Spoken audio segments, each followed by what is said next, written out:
Hal-hal aneh memang ada di dunia ini. Seekor orc raksasa menghantamkan gadanya ke perisai seorang satria. Penampilan mereka sangatlah aneh, menebarkan ketakutan bagi siapapun yang melihatnya. Saat si orc sibuk melawan satria bernama Ron, seorang pejuang lain menggunakan busur dan panahnya untuk menyerang monster itu. Dua pejuang lainnya pun muncul, dan kini mereka menggunakan sihir untuk melawan makhluk itu. Para manusia menyebut mereka sebagai monster. Pejuang itu memuji mereka atas kerja bagusnya dan memeriksa apakah ada yang terluka. Dua rekannya yang lain memastikan bahwa mereka tidak terluka dalam pertarungan dan semuanya aman.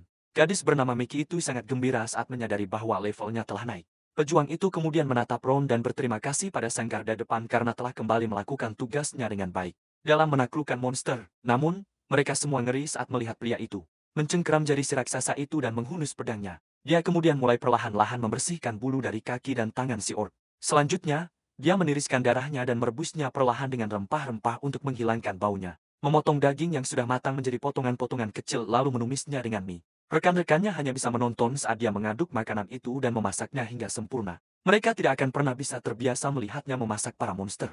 Satu hal lagi, mereka punya makanan yang layak jadi mereka tidak mengerti mengapa dia bersikeras memakan monster-monster yang mengerikan itu. Salah satu anggota timnya, Heka, menggigit sandwichnya sendiri dan berkata bahwa dunia ini adalah tempat yang luas, dan ada berbagai macam orang yang hidup di dalamnya. Lagi pula, Ron selalu berusaha keras untuk membuatnya terasa lezat. Sang satria itu pun akhirnya menambahkan sedikit hiasan.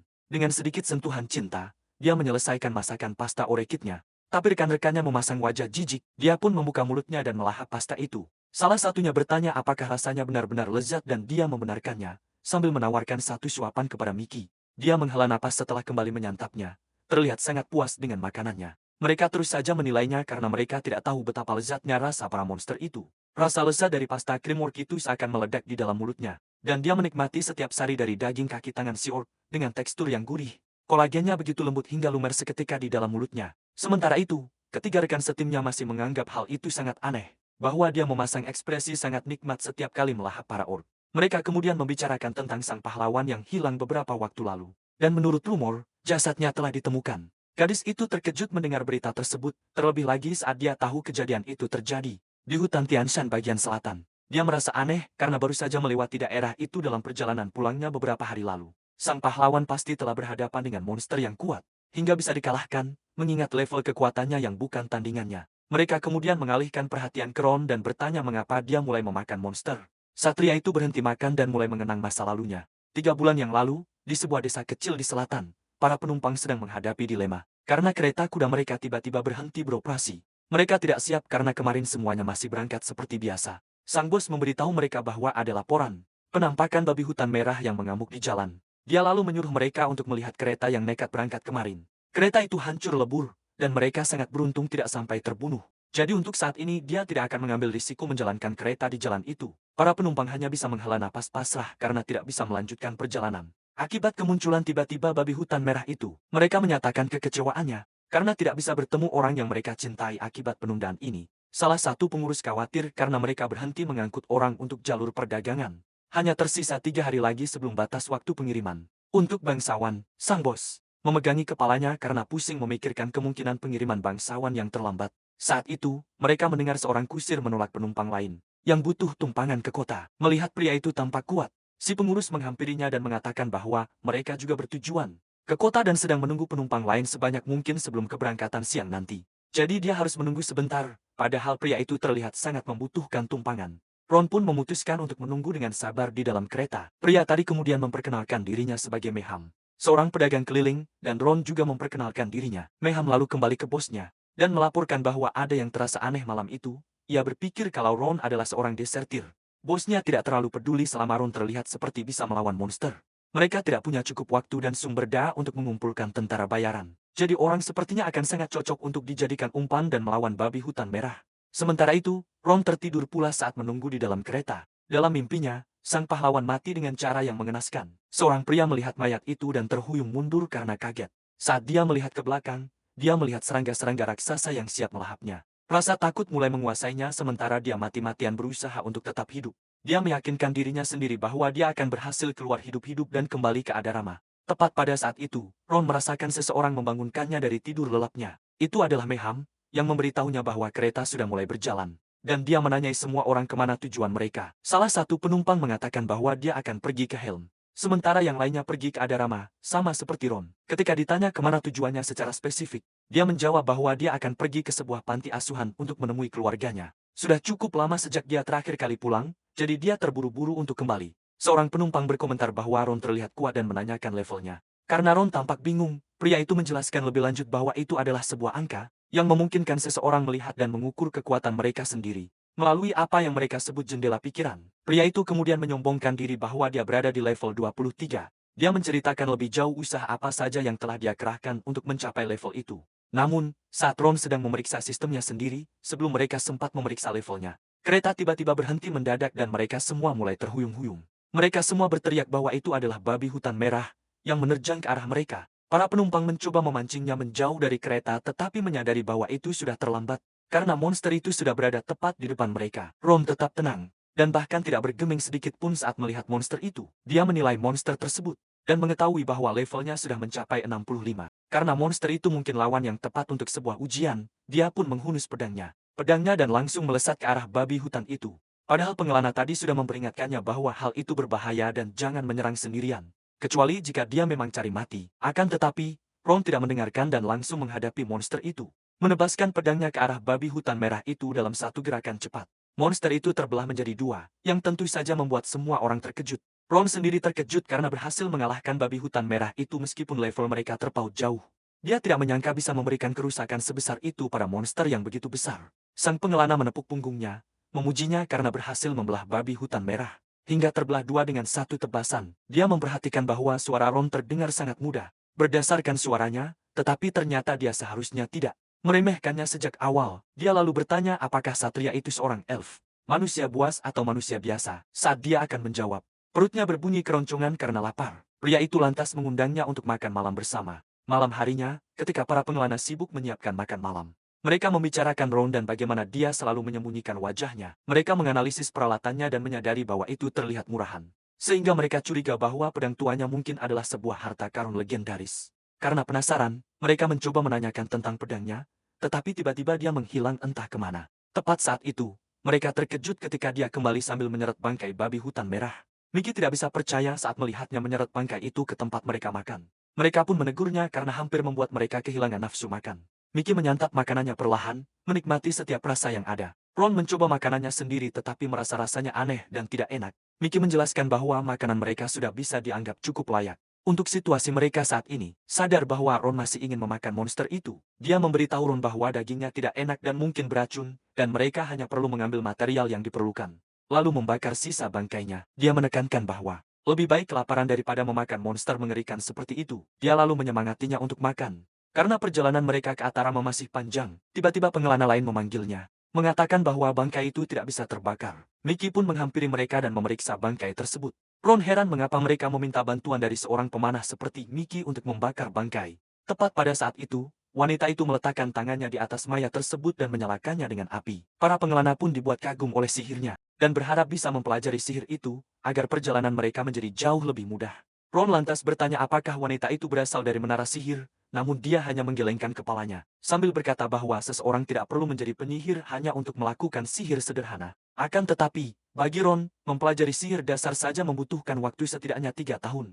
Jadi dia mengira kalau wanita itu pastilah orang yang sangat berbakat.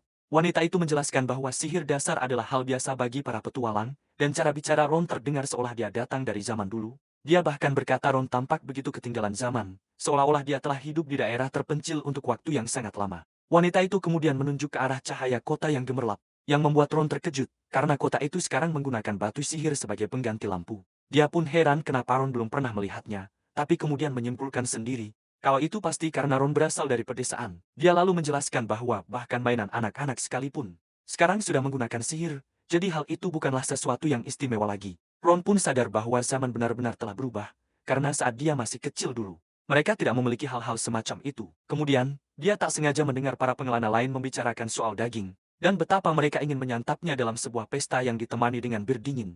Keesokan paginya di Atarama Timur, para pengelana berterima kasih pada Ron karena telah mengalahkan babi hutan merah, yang membuat mereka bisa tiba lebih awal dari yang dijadwalkan.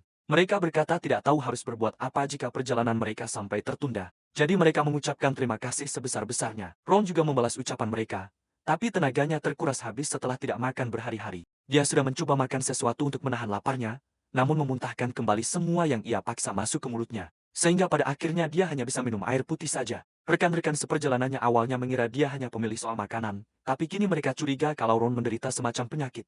Hal ini juga menjelaskan kenapa dia tidak pernah melepas helmnya, dan mereka hanya bisa berharap agar mereka tidak akan tertular penyakit yang sama. Penjaga kereta memberinya sesuatu sebagai tanda terima kasih. Ron mencoba menolaknya, namun pria itu terus memaksa, sehingga dia pun menerima sekantong kentang. Akan tetapi, dia langsung menjatuhkannya ke tanah dan membuangnya begitu saja, karena perutnya memang tidak bisa menerima makanan biasa. Dia kemudian memfokuskan tenaganya untuk menyusuri kota kelahirannya. Banyak sekali yang telah berubah, membuatnya terasa begitu asing. Tiba-tiba, dia melihat sebuah toko roti yang tidak asing baginya. Suasananya masih ramai dengan banyak orang, yang membuatnya merasa nyaman. Sebab blok selanjutnya seharusnya adalah rumahnya, panti asuhan Ria. Akan tetapi, ia dibuat bingung karena alih-alih sebuah panti asuhan, di sana kini berdiri sebuah toko mainan yang belum pernah ia lihat. Sang pemilik toko bertanya apakah ia sedang mencari sesuatu. Ron menjelaskan bahwa lokasi itu seharusnya adalah panti asuhan Ria, dan bertanya kemana mereka pindah. Namun pria itu berkata ia belum pernah mendengar tempat semacam itu, dan bahwa ia sudah menjadi pemilik kedua dari toko tersebut. Ron bersikeras kalau itu adalah lokasi aslinya, dari panti asuhan itu. Tepat saat itu,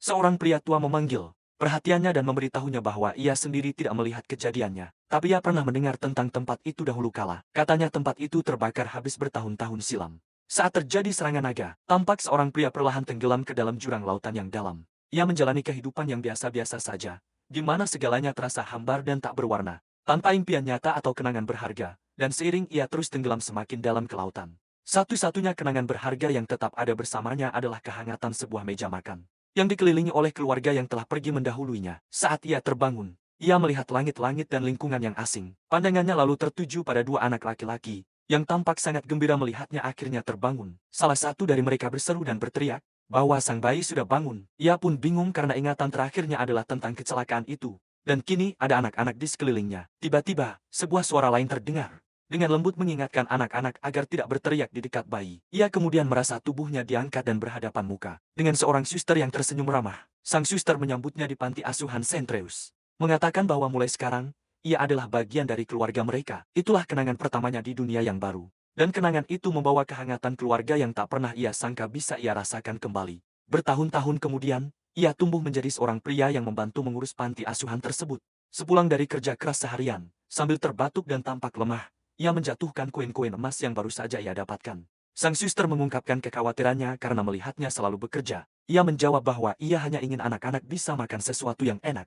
Namun, sang suster ingin ia beristirahat sejenak karena sepertinya ia terlalu memaksakan diri akhir-akhir ini. Ia meyakinkan suster itu bahwa dirinya baik-baik saja, dan berjanji bahwa pekerjaannya kali ini mudah. Ia ditugaskan untuk membasmi gerombolan goblin di selatan. Melihat tekadnya yang begitu kuat, sang biarawati pun mengizinkannya pergi, tapi memintanya berjanji untuk pulang sebelum hari terlalu larut. Karena sang biarawati akan membuatkan pie beri kesukaannya, dia tersenyum dan berjanji akan pulang untuk makan malam bersama. Beberapa saat kemudian, Ron terlihat sedang menatap sebuah makam. Seorang biarawati menjelaskan bahwa sebagian besar bangunan telah dibangun kembali setelah serangan naga itu, tapi sayangnya, tidak ada yang selamat dari panti asuhan, dan Quill telah mengambil alih perannya. Kini, sang biarawati tampak bingung dengan kehadirannya, karena sudah lama sekali tidak ada yang mengunjungi makam itu, dan bertanya apa hubungannya dengan almarhum. Akan tetapi, Ron tidak sanggup menjawab dan jatuh tersungkur ke tanah diliputi duka yang mendalam. Dia menggapai nisan itu dan teringat janjinya pada sang biarawati. Seandainya saja saat itu dia ada di sana. Apakah itu akan membuat perbedaan jika saja dia menepati janjinya untuk pulang lebih awal? Apakah dia bisa menyelamatkan mereka? Tiba-tiba hujan turun dengan deras, seolah mencerminkan badai yang berkecamuk di dalam hatinya. Dia kini telah berubah selamanya, dan dia tidak akan pernah tahu jawaban atas semua pengandaiannya. Sementara itu, para biarawati dari Quill mulai merasa khawatir padanya. Sudah berhari-hari sejak dia meninggalkan Quill, dan mereka cemas dia akan jatuh sakit jika terus meratapi kesedihannya. Di bawah cuaca yang buruk, karena dia belum makan apapun, mereka meninggalkan makanan untuknya. Dia mengambil roti itu dan menggigitnya, tapi rasanya sungguh menjijikan, membuatnya kehilangan selera makan. Dia melempar roti itu setelah sadar bahwa dia tidak bisa memakan apapun. Karena semua terasa sangat tidak enak, dia teringat bagaimana semua orang bisa makan dengan normal. Sementara dia sendiri kesulitan untuk merasakan dan mencerna semua yang dia makan. Dia mulai berpikir pasti ada yang salah dengan dirinya, karena dia bahkan tidak bisa memuaskan rasa laparnya. Merasa kesepian dan putus asa, dia mulai tenggelam dalam depresi. Dia kehilangan keluarganya lagi dan kini menjalani hidup yang menyedihkan. Ketika segalanya terasa suram, dia mencium aroma makanan yang lezat, dan air liurnya mulai menetes hanya dengan membayangkan daging di mulutnya. Karena lapar, dia mengikuti aroma itu dan menemukan dua orang penjaga sedang membakar daging monster untuk menyembunyikannya. Mereka khawatir akan didenda kalau sampai ada yang memergoki mereka sedang membakar bangkai monster di dalam tembok kastil. Salah seorang dari mereka meyakinkan temannya bahwa mereka tidak akan ketahuan, soalnya tak disangka aroma dari bangkai monster yang dibakar itu ternyata wangi seperti daging sungguhan. Tapi mereka bakal dalam masalah besar kalau sampai ada yang menemukan daging itu dan memakannya, karena mengira itu adalah daging asli. Salah satu penjaga itu bilang kalau daging monster ini sama sekali tidak beracun, jadi mereka bakal baik-baik saja. Lagi pula, akan sangat merepotkan kalau harus membuang daging monster ini keluar kastil. Jadi mereka harus membakarnya sekarang juga. Sementara itu, Ron melihat daging monster yang terlihat begitu lezat. Untuk memuaskan rasa laparnya, dia pun diam-diam mengambil sepotong daging itu. Salah satu penjaga itu heran kenapa daging monster itu kelihatannya berkurang. Tanpa tahu kalau Ron yang mencurinya, kembali ke makam, Ron pun langsung menggigit daging monster itu. Dan seketika itu juga dia merasa daging itu benar-benar lezat. Rasanya jauh melampaui apapun yang pernah ia cicipi. Dan rasanya benar-benar membuatnya menggila. Dia terus melahapnya gigitan demi gigitan. Dan rasanya tidak bisa dibandingkan dengan makanan yang dipaksakan orang-orang kepadanya selama dalam perjalanan.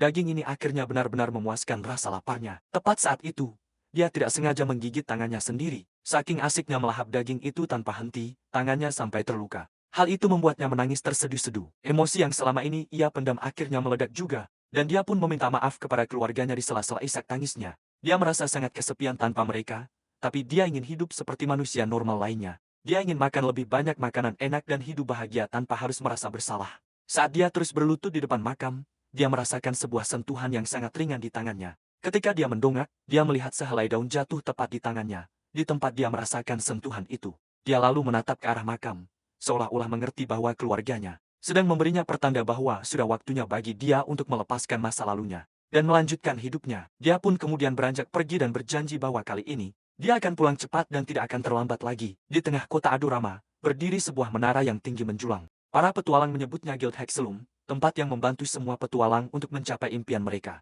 Dan tempat ini adalah sebuah institusi yang diakui secara universal, yang menjadi rumah bagi banyak petualang berbakat. Mereka bisa menangani semua jenis permintaan, mulai dari eksplorasi dungeon hingga misi penaklukan. Dan mereka dapat mengelola serta mengoperasikan para petualang yang terdaftar secara sistematis. Namun, karena sekarang tempat ini sudah menjadi guild yang terkenal, tidak semua orang bisa mendaftar begitu saja. Para petualang menunjukkan kemampuan terbaik mereka untuk bisa menjadi bagian dari guild ini, dengan memukul sebuah robot untuk mengukur kekuatan mereka. Ada yang berhasil dan ada pula yang gagal. Tapi kemudian, seorang pria berhoodie melancarkan pukulan lain ke robot itu.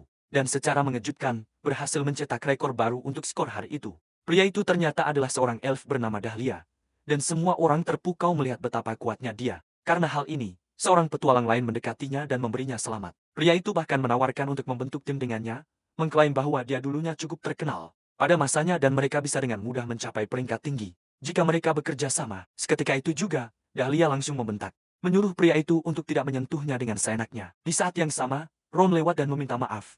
Mengira dialah yang telah menyinggungnya. Pengawas tes lalu bertanya mengapa dia belum mengikuti tes. Pengawas itu merasa kesal dan menegurnya karena menganggap remeh tes tersebut. Ron meminta maaf, mengatakan bahwa dia tidak bermaksud meremehkannya, dan meminta izin untuk mengikuti tes. Melihat sesama petualang sedang dalam kesulitan, sang elf menepuk punggungnya dengan ringan, menasihati bahwa jika dia tegang, dia tidak akan bisa menunjukkan kemampuan terbaiknya. Ron berterima kasih atas kata-kata baiknya, dan sang elf pun tersenyum, mengatakan bahwa sesama rekan harus saling membantu. Elf itu kemudian mendekati resepsionis, Daisy. Dia memujinya karena berhasil meraih peringkat pertama dalam tes guild, dan memberikannya sertifikat sebagai petualang resmi Hexelum.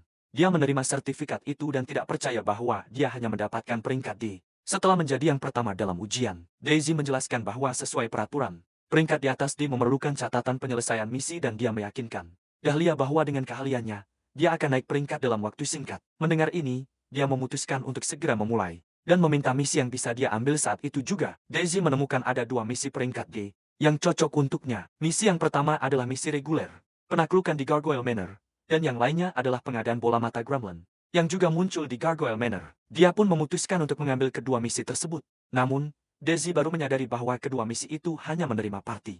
Melihat kebingungannya, Daisy pun menjelaskan bahwa Gargoyle Manor adalah sebuah dungeon yang sudah lama tidak berhasil ditaklukkan oleh para petualang, sehingga populasi monster di dalamnya meningkat drastis. Hal ini bisa berpotensi menyebabkan amukan dungeon, dan petualang peringkat D harus membentuk party sebelum masuk. Dia melihat sekeliling dan merasa mustahil untuk membentuk party dengan para petualang yang terlihat seperti pecundang. Dia baru saja akan meminta lagi untuk menjalankan misi sendirian.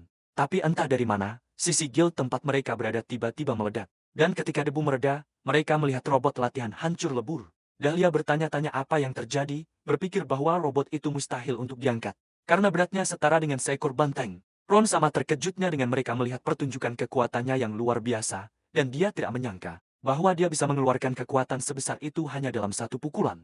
Dia meminta maaf kepada resepsionis, yang memaafkannya karena itu adalah kesalahan yang tidak disengaja darinya, dan untungnya, tidak ada yang terluka selama dia membayar ganti rugi. Tidak akan ada masalah. Mereka harus membangun kembali dinding yang rusak, dan perabotan, serta memperbaiki golem itu. Selain itu, dia juga harus bertanggung jawab atas gangguan bisnis yang dialami guild. Dengan ini, dia harus membayar 2 koin emas dan 30 koin perak untuk menyelesaikan semua masalah yang dia timbulkan. Karena tes kekuatannya, namun, saat ini dia tidak punya apa-apa selain remah-remah keputusasaan.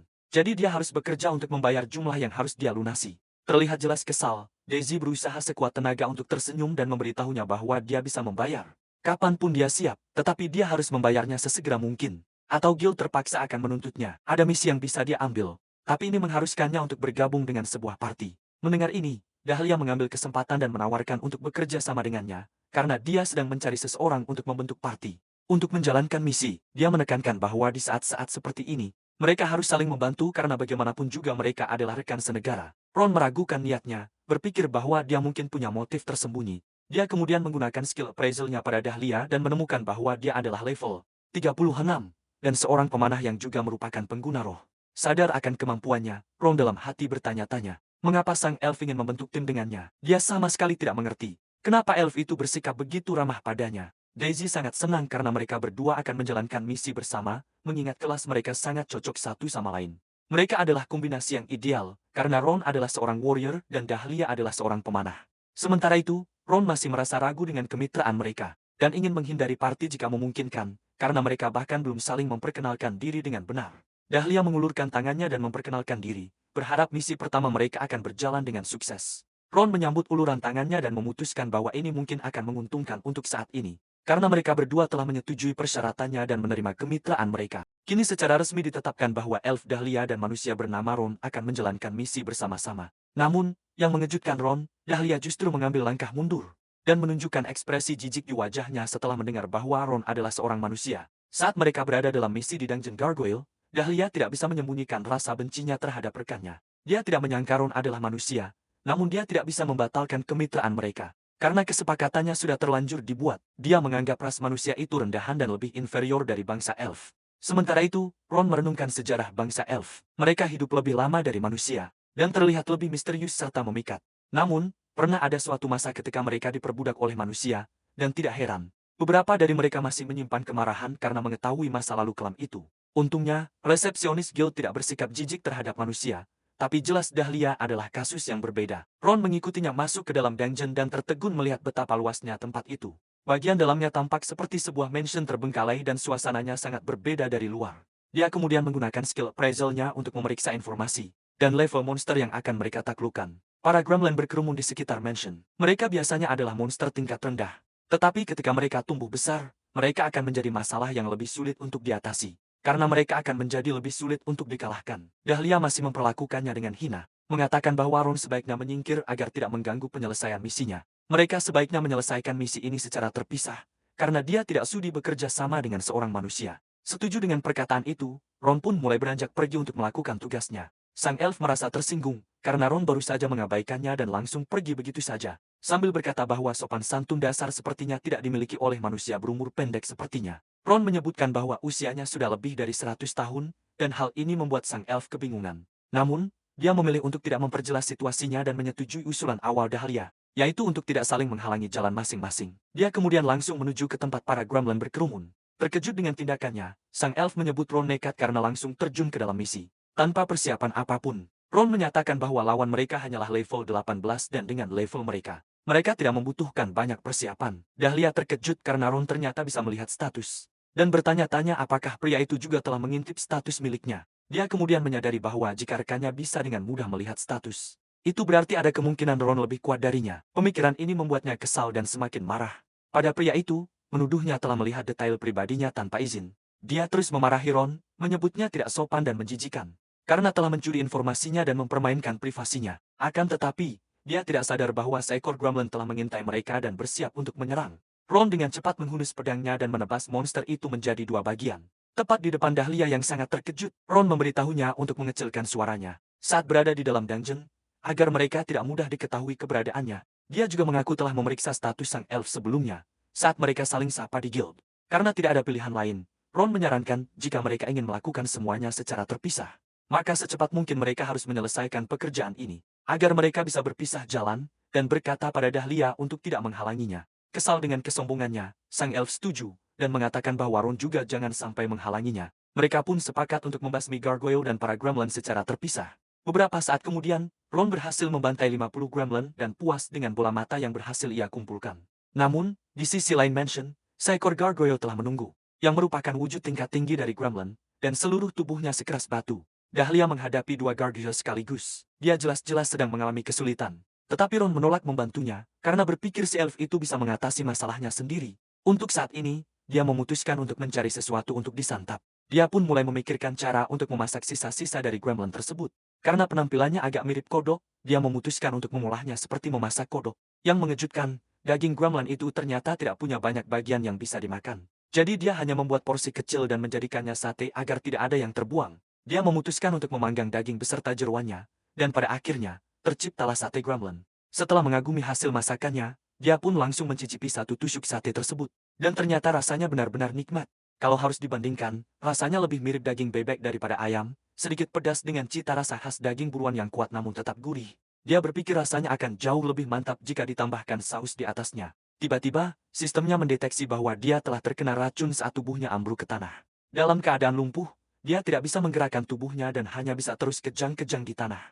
Dia menyadari bahwa rasa pahit yang tertinggal di mulutnya adalah racun, dan sambil perlahan sekarat, dia memutar otak mencari cara mendapatkan penawarnya. Namun karena gremlin tidak menggunakan racun untuk menyerang, dia sadar kalau mereka pasti punya cara untuk menetralkan racunnya sendiri, dengan menggunakan organ dalam tubuh mereka sendiri. Berdasarkan pemikiran itu, dia langsung mengambil hati si gremlin dan menggunakannya sebagai penawar, lalu menggigitnya dengan harapan cara itu akan berhasil. Untungnya, dia berhasil menetralkan racunnya. Dia pun menghela napas lega dan bersyukur karena selamat dari insiden maut itu. Dia akhirnya sadar alasan orang-orang tidak memakan monster adalah karena mereka beracun. Dan dia harus belajar lebih banyak tentang penawar racun untuk mengatasi masalah seperti ini. Jika ingin menjadikan monster sebagai santapannya, tepat pada saat itu, Dahlia menemukannya dan terperangah tidak percaya melihat Ron sedang memakan monster. Dahlia sudah lama tahu kalau manusia itu barbar, tapi dia tidak pernah membayangkan kalau manusia bisa melakukan hal seprimitif ini. Ron membalas bahwa Dahlia tidak seharusnya menghakimi pemakan daging hanya karena para elf adalah vegetarian. Dahlia membentaknya, mengatakan kalau ini bukan lagi soal perbedaan budaya mereka, melainkan masalah tentang betapa mengerikan dan menjijikannya sosok Ron. Dahlia hanya ingin segera kembali ke pohon dunia untuk menenangkan pikirannya. Lalu dia bertanya apakah Ron sudah menyelesaikan misinya. Untuk mendapatkan bola mata gremlin, menyuruhnya untuk bergegas agar mereka bisa segera berpisah jalan. Akan tetapi, Ron memberitahunya bahwa mereka telah menerima permintaan tersebut. Dengan syarat mereka harus membentuk parti beranggotakan 2 orang, kalau sampai mereka berpisah dan terjadi sesuatu, maka guild akan bertanggung jawab atas insiden tersebut dan itu juga akan menyeret nama Daisy. Ron kemudian menyarankan agar dia ikut membantu dalam perburuan para gargoyle, supaya mereka bisa menyelesaikan quest ini secepat mungkin. Dahlia menolak bantuan itu, tapi semuanya sudah terlambat saat Ron mengangkat panci masaknya dan mengetukkan pedangnya ke panci tersebut, menciptakan suara nyaring yang memancing para monster di sekitar ke lokasi mereka. Ron menyatakan kalau dirinya dulu adalah seorang shield, dan hal ini tentu saja membuat sang elf kebingungan. Sebagai seorang shield, dia bisa menggunakan skill yang paling umum dikenal, yaitu taunt.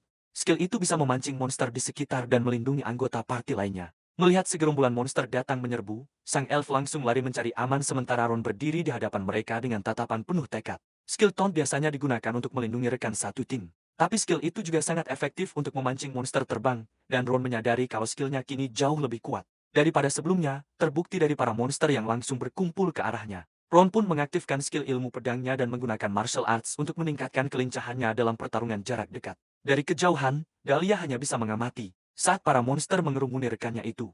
Dia berencana untuk menjaga jarak untuk sementara waktu dan memberikan dukungan dengan panahnya. Namun yang membuatnya terkejut, hanya dalam satu tebasan saja, Ron berhasil mengalahkan segerombolan monster itu. Dahlia pun tidak bisa mempercayainya, mengingat dia sendiri saja kesulitan berburu 5 gargoyle di luar sana. Dahlia pun berlari mengejar Ron dan bertanya apakah dia benar-benar tidak apa-apa dengan pembatalan permintaan parti mereka. Sang satria itu pun setuju, dan mengingatkan Dahlia bahwa dialah yang sejak awal ingin permintaan ini cepat selesai. Ron kembali menegaskan bahwa dia hanya membantu karena ingin quest mereka selesai lebih cepat. Tepat pada saat itu, pendengaran super milik Dahlia tiba-tiba aktif dan dia mendengar suara-suara dari kejauhan. Dia segera berlari ke tebing terdekat dan melihat sebuah kereta kuda yang membawa para budak elf. Dia menyaksikan salah satu dari para elf itu dihukum karena bergerak terlalu lambat. Elf itu memohon agar tidak dipukul lagi, tubuhnya sudah dipenuhi dengan berbagai luka. Dipenuhi amarah, Dahlia berteriak kepadanya, mengatakan bahwa dia sangat membenci manusia, dan bahwa merekalah yang memperdagangkan rasnya untuk dijadikan budak. Dia lalu menyuruh orang itu untuk menarik senjatanya, agar mereka bisa membuat para elf itu menderita. Akan tetapi, Ron menolak untuk menjadi bagian dari balas dendamnya. Dia beralasan bahwa budak elf itu mungkin saja sama sekali tidak ilegal. Bisa jadi dia sedang membayar utang atau mungkin seorang kriminal. Sang elf menjawab bahwa dia dengan jelas mendengar mereka berbicara tentang menjual para hewan itu. Di pasar gelap, Ron malah mendesaknya untuk melaporkannya kepada para penjaga, dan mulai beranjak pergi, tidak mau membuang waktunya untuk sesuatu yang bukan sebuah permintaan. Merasa kecewa, Dahlia memutuskan untuk melakukan penyelamatan itu sendirian. Dia pikir pria itu berbeda, tetapi ternyata dia sama saja seperti yang lainnya. Saat berjalan menjauh, dia mencium sesuatu yang terasa tidak asing bagi hidungnya. Sementara itu, seorang ibu dan putrinya berada di dalam kereta, saling berpelukan sambil bersiap menerima hukuman lebih lanjut.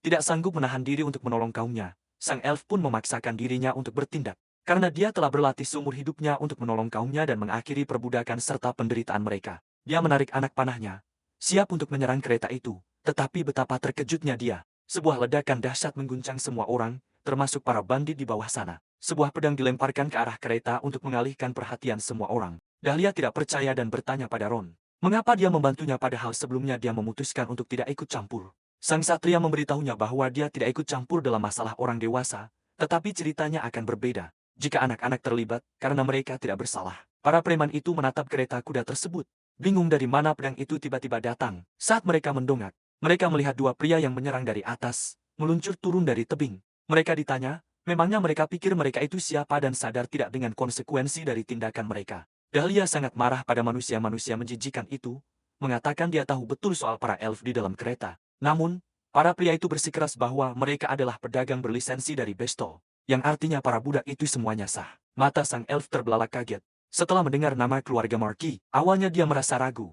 Tetapi lambang keluarga itu memang benar-benar ada di gerobak yang baru saja mereka serang. Salah satu dari mereka kemudian mengejek sang elf, sambil berkata, dasar para bodoh yang kerjaannya cuma sembunyi di hutan dan bikin onar. Hinaan itu berhasil memancing amarahnya. Tetapi sebelum dia bisa berbuat apa-apa, Ron menyadari ada sesuatu yang ganjil. Lambang yang dipamerkan itu bukanlah lambang Basco, setidaknya bukan yang asli. Saat sang prajurit menjelaskan wujud aslinya, para pedagang budak itu segera mencoba membungkamnya. Meskipun mata serigala di lambang itu terlihat normal, leluhur Basco hanya memiliki satu mata, yang mana fitur itu tercermin dalam lencana keluarga. Dengan kata lain, lambang yang mereka miliki dengan dua mata adalah palsu. Tertangkap basah saat melakukan kejahatan. Para pria itu saling bertatapan ragu namun penuh pengertian satu sama lain. Menurut hukum yang berlaku, hukuman bagi peniru bangsawan adalah hukuman mati. Karena terpojok, para tentara bayaran milik pedagang budak itu diperintahkan untuk menghabisi para petualang. Padahal di masa lalu, sudah menjadi etiket bagi tentara bayaran untuk menghindari pertarungan satu sama lain. Karena keadaan tampaknya telah berubah, Ron menarik tangannya dan melepaskan kekuatannya untuk menghantamkannya ke perut musuh. Pria itu nyaris tewas hanya dengan satu pukulan dan terlempar jauh. Semua orang yang melihatnya pun terkejut. Saat pria besar dan kekar itu terhempas ke tanah, tak sadarkan diri hanya dengan satu serangan. Tepat pada saat itu, sesuatu yang tajam melesat melewati salah satu pedagang budak, menggores pipinya. Pria itu mengutuk mereka saat ia jatuh ke tanah, gemetar ketakutan. Dengan anak panah yang terpasang dan mengarah ke kepalanya, dia ditanya apakah masih ingin bertarung. Malam pun tiba, dan ucapan terima kasih diutarakan di dalam sebuah kedai yang nyaman. Dahlia berkata dia hanya melakukan apa yang akan dilakukan siapapun, karena tidak bisa mengabaikan kaumnya sendiri diperbudak. Kembali menemui Ron setelah menyelesaikan masalah itu, dia meminta maaf karena butuh waktu lama. Para pedagang ilegal itu telah diserahkan kepada pihak berwenang, dan tampaknya ada lebih banyak korban. Mereka sudah pasti akan menerima hukuman berat, karena mereka bahkan berani menyamar sebagai bangsawan. Saat manusia itu hendak berbalik pergi, sebuah suara lembut memanggilnya. Anak elf itu menatapnya, bertanya apakah dia paman yang telah menyelamatkan mereka semua. Dengan tatapan penuh hormat, dia menyebutnya keren dan berterima kasih karena telah menolong mereka. Setelah mengatakan itu semua, dia melambaikan tangan dan pergi bersama keluarganya. Ron tetap diam dan tidak menjawab, tapi Dahlia kemudian mengatakan sesuatu yang tidak pernah dia duga. Tidak sanggup menatap matanya, meskipun ia benci untuk mengakuinya. Manusia itu telah membantunya menyelamatkan kaumnya, yang mana itu lebih dari cukup untuk sebuah ucapan terima kasih. Akan tetapi, sang prajurit hanya dengan datar memintanya uang jika dia memang merasa berterima kasih. Maka cara terbaik untuk menunjukkannya adalah dengan uang. Bantuan Ron sebenarnya tidak dimaksudkan untuk menghasilkan uang. Tetapi pada akhirnya, uang lebih bisa diandalkan daripada kata-kata. Dahlia gemetar karena frustrasi. Menyesali mengapa dia sempat merasa berterima kasih. Dia melempar sekantong koin ke arahnya dan menyuruh rekan sementaranya itu untuk kenyah dari hadapannya. Muak dengan manusia mata duitan itu, dia pergi dengan amarah sambil bersumpah tidak akan pernah mempercayai mereka lagi. Ron menuju ke serikat keesokan harinya. Daisy mengonfirmasi bahwa dia membawa jumlah barang yang tepat seperti yang diperintahkan. Dan dengan ceria memberinya selamat, karena telah menyelesaikan permintaan pekerjaan pertamanya. Itu adalah misi yang berat untuk seorang pemula. Tetapi dia menanganinya dengan sempurna dan dalam waktu yang luar biasa cepat. Dia diberi bayaran atas kesuksesannya yang kilat. Tapi itu hanyalah 2 koin receh di telapak tangannya. Terasa jauh lebih sedikit dari sebelumnya. Dia mengatakan bayarannya terasa agak kurang. Menurut peraturan serikat, utangnya untuk peralatan yang rusak akan dipotong dari setiap hadiah pekerjaan. Anehnya, dia jadi takut pada resepsionis itu, dan berjanji akan melunasinya secepat mungkin. Dengan kata lain, dia hanya perlu keluar dan mengambil permintaan lain untuk mendapatkan lebih banyak uang. Setelah menghabiskan beberapa waktu di papan buletin serikat, dia melihat-lihat postingan pekerjaan. Tujuan utamanya adalah keuangannya. Tapi kali ini Ron ingin mencoba makan sesuatu yang berbeda. Satu permintaan yang bisa dia ambil ada di penjara bawah tanah simpanan, tapi dia menghindarinya karena di sana hanya ada monster batu. Permintaan lain adalah pembasmian biasa di gubuk orc, tempat yang belum pernah dia datangi sebelumnya. Berpikir tentang daging orc dan masakan yang bisa dia buat, dia bertanya-tanya apakah rasanya mirip dengan daging babi. Tepat pada saat itu, sebuah suara yang akrab memanggilnya. Mickey bertanya apa yang sedang dilakukan seorang tentara bayaran di sana. Dan bertanya apakah dia sudah menjadi seorang petualang. Dia pikir Ron sudah tiada setelah mereka berpisah.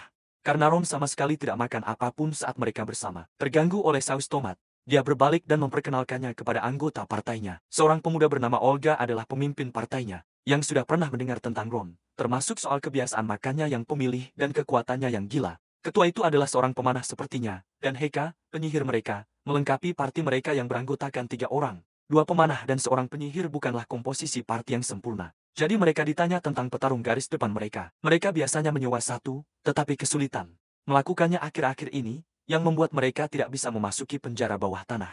Sambil mengatakan itu, Mickey pun mengulurkan tangannya, dan mengajak sang satria untuk bergabung dengan parti mereka menuju ke sarang para orc. Ron terkejut dengan tawaran yang tak terduga itu. Tak lama, seekor orc mengamuk di dalam hutan, memaksa Mickey menghindar dari ayunan gada raksasanya. Beruntungnya, sebuah anak panah meluncur cepat ke arah matanya sebelum monster itu sempat menyerang lagi. Orc itu meraung kesakitan akibat serangan presisi dari Olga, yang disusul dengan ledakan dari proyektil yang menancap. Dengan kerjasama tim yang luar biasa, mereka berhasil menumbangkan satu musuh lagi. Hari itu, mereka benar-benar sangat kompak, dan telah mengalahkan 2 target. Semuanya tampak berjalan dengan sangat baik semenjak Ron bergabung dengan parti mereka. Akan tetapi, sepertinya mereka terlalu cepat berpuas diri, karena tanah di bawah kaki mereka tiba-tiba mulai bergetar hebat. Dari kejauhan, mereka melihat segerombolan orc berlari menyerbu ke arah mereka. Tampaknya, gerombolan itu terpancing oleh raungan kesakitan dari kaum mereka yang baru saja dihabisi. Parti itu pun langsung berbalik dan kabur untuk sementara, tapi sialnya Heka tersandung dan jatuh ke tanah.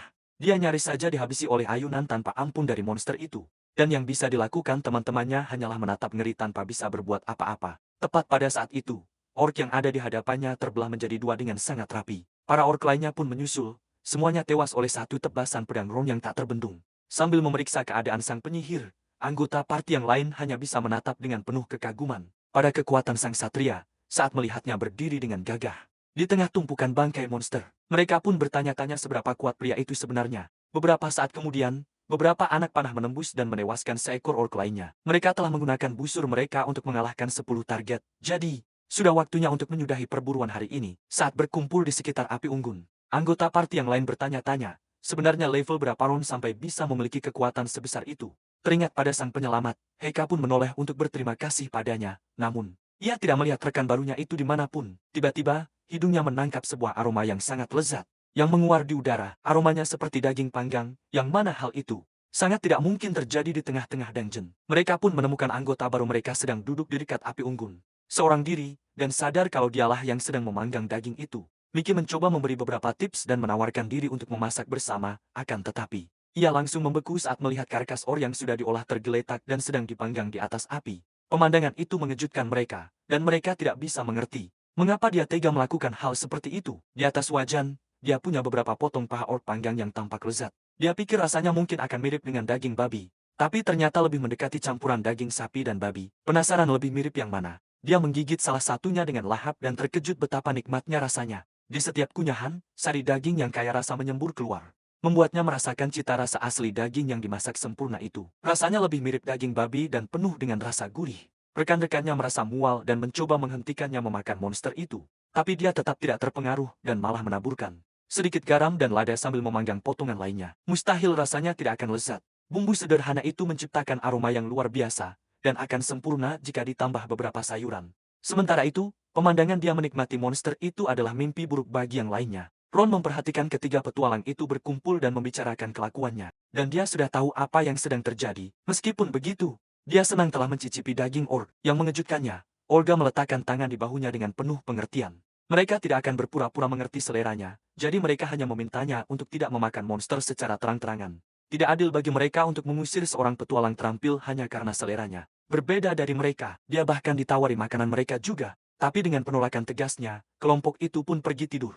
Hari berikutnya tiba, dan mereka melanjutkan perburuan orc. Meskipun monster-monster raksasa itu menyerang secara terus-menerus dan berat, Ron menahan semuanya dengan perisainya, memungkinkan rekan-rekannya untuk melancarkan serangan ke musuh. Hari mereka berlanjut seperti ini, dan diakhiri dengan santapan monster rutin sang manusia yang membuat yang lain merasa jijik. Meskipun demikian, kelompok itu tetap bisa tertawa dan mengobrol di sekitar cahaya api unggun. Tak lama kemudian, tibalah hari terakhir misi, tetapi pendatang baru itu masih bersikeras untuk tidur sendirian.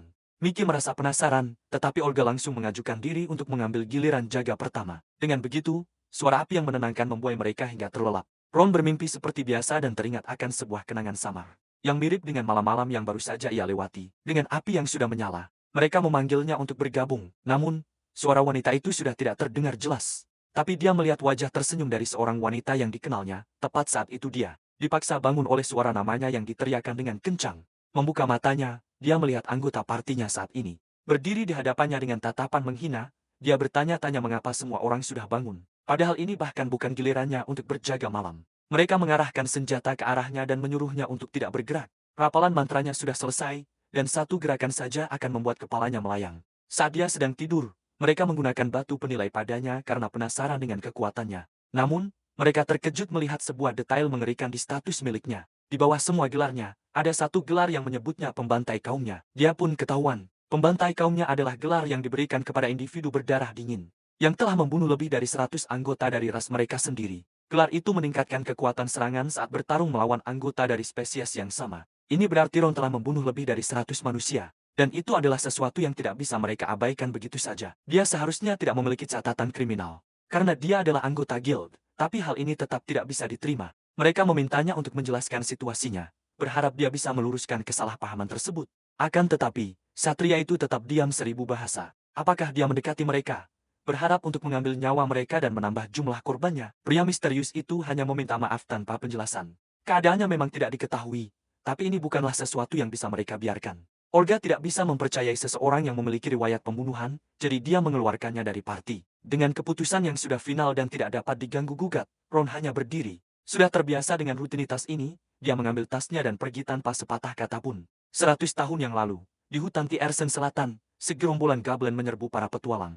Mereka merespons kemampuan provokasi seorang tank, dan akhirnya termakan oleh umpan, yang membuat mereka menjadi sasaran empuk bagi pemanah yang telah bersiap. Anak panah mengenai sasarannya dengan sempurna, dan para monster itu tumbang dalam sekejap. Sang pemimpin memuji kerja sama tim semua orang dan memeriksa apakah ada yang terluka. Dia memuji sang pemanah yang menumbangkan 2 monster sekaligus, tapi petualang itu bersikeras bahwa pujiannya terlalu berlebihan.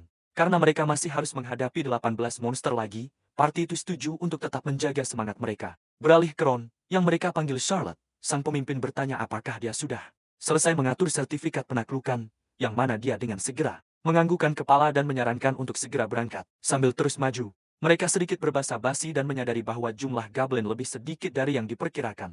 Itu mungkin karena mereka masih di dekat pintu masuk, dan seharusnya ada lebih banyak di dalam hutan.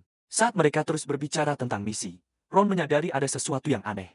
Berpikir mereka tidak bisa mendengar suaranya, dia mengulurkan tangan untuk menahan mereka. Tapi semua anggota partainya berbalik dengan tatapan mematikan yang menembus dirinya. Mereka bertanya mengapa dia melakukan hal seperti itu dan mengapa dia selamat. Sementara mereka semua mati satu persatu. Sang prajurit tersentak bangun dari mimpi buruk itu. Dia berada di tempat tidurnya, terengah-engah karena mimpi yang sangat nyata itu, yang lebih terasa seperti sebuah kenangan. Pagi itu cuaca di luar sangat cerah. Jadi dia bangkit dan pergi ke guild seperti biasa, Tapi ada yang berbeda begitu dia melangkah masuk. Bisik-bisik menyebar di seluruh ruangan, mengenalinya sebagai orang yang ada dalam rumor itu. Seseorang berbicara sedikit keras dan menyebutnya seorang pembunuh yang bergabung dengan partai lemah untuk memeras uang. Rumor tak berdasar dan berlebihan telah menyebar. Selama hari-hari ia beristirahat, tidak mau meladeni mereka. Dia menuju ke Daisy, yang mengatakan punya kabar gembira. Mengingat pencapaiannya, dia telah dipromosikan ke peringkat C dan telah menerima permintaan khusus. Diminta untuk membantai seekor harpi, dia jadi teringat akan warna keemasan dari ayam goreng renyah. Tepat saat itu, dia mendengar suara yang tak asing memanggilnya. Seorang pria yang dibutakan oleh keserakahan, Dahlia, tersenyum pada kenalan lamanya itu, yang sudah lama tidak ia temui. Ron hanya menerima permintaan peringkat si itu. Sementara si elf terus mengoceh tentang rumor yang mengelilinginya. Karena diabaikan, dia berkata mereka datang jauh-jauh ke sana. Karena dia dibenci oleh manusia. Sepasang telinga merah berbulu tiba-tiba bergerak. Dan seorang gadis bertanya apakah ini orang yang dibicarakan oleh si elf. Selama ini, seorang gadis yang menawan dengan fitur wajah lembut pun muncul. Tampaknya, dia adalah pemimpin partai yang baru saja Dahlia masuki. Dia dengan ceria menyapanya, memperkenalkan dirinya sebagai Marin, dan mengatakan dia sudah banyak mendengar tentangnya. Dilihat dari penampilannya saja, dia terlihat seperti manusia buas yang fokus pada seni bela diri. Menggunakan penilaian, Ron melihat statusnya untuk memastikan tebakannya. Kekuatannya memang setinggi yang diharapkan. Tapi dia terkejut dengan kelas yang tertera di bawah namanya. Dia dengan bangga menyebut dirinya seorang pendeta. Yang anehnya dia yakini sudah cukup jelas terlihat. Pendeta adalah kelas pendukung yang berperan penting dalam penyembuhan, tapi penampilannya sangat jauh dari kata suci. Dahlia sedang mencari parti yang beranggotakan ras non-manusia dan kebetulan menemukan parti mereka. Anggotanya hanya mereka berdua, tapi karena dia mendengar desas-desus yang menyelimuti Ron, dia menyarankan bahwa merekrut seorang pembantai ras yang kuat sepertinya bukanlah ide yang buruk. Ron masih berusaha keras untuk memahami apa yang sedang terjadi. Jadi si elf harus menjelaskannya secara gamblang. Sambil mengulurkan tangan, mereka mengundang pria yang telah membunuh ratusan manusia untuk bergabung dengan parti mereka. Ini bukanlah undangan yang akan diterima oleh sembarang orang. Tapi apakah dia benar-benar punya pilihan lain? Ruangan itu sudah dipenuhi dengan tatapan tidak suka yang ditujukan padanya. Dan menemukan parti lain dengan rumor pembantai ras yang melekat padanya adalah hal yang mustahil. Tak punya pilihan lain, mereka pun akhirnya berjabat tangan dan menantikan kemitraan yang membuahkan hasil. Sekarang saatnya untuk pergi dan menguji kecocokan kekuatan dan kemampuan mereka. Tidak ada tempat lain untuk dituju selain ke dungeon, di mana mereka juga akan berburu harpi di bawah cahaya redup gua-gua dungeon. Para harpi memekik dan langsung menyerang para petualang yang datang. Ron diperintahkan untuk menjatuhkan mereka dan membuktikan keahliannya. Monster terbang seperti ini memang sulit ditangani oleh pengguna perisai, tapi dia seharusnya bisa menjangkau mereka jika melompat. Namun yang mengejutkannya, para monster itu berjatuhan berkat bantuan dari pemanah di partinya. Dahlia berkata dia tidak boleh membiarkan manusia mencuri targetnya lagi, dan menyuruhnya untuk terus melakukan provokasi. Musuh lain menukik masuk dengan raungan keras. Ron berbalik saat dia tiba-tiba dan dengan mendesak disuruh untuk mengangkat perisainya. Tapi bukan untuk bertahan, Marin melesat ke arahnya dan menggunakan perisai itu sebagai pijakan untuk meluncurkan dirinya ke arah salah satu musuh. Meskipun kelasnya adalah pendeta, satu pukulan dari wanita buas itu sudah cukup untuk menghabisinya. Sang pemimpin memuji anggota baru itu, memuji waktu reaksi dan kerjasamanya. Dengan kehadiran mereka, dia teringat kembali bahwa memiliki rekan seperjuangan di sisinya tidaklah seburuk itu, karena mereka berhasil mendapatkan 3 target secara langsung. Mereka memutuskan untuk bersih-bersih dan istirahat sejenak, tepat pada saat itu.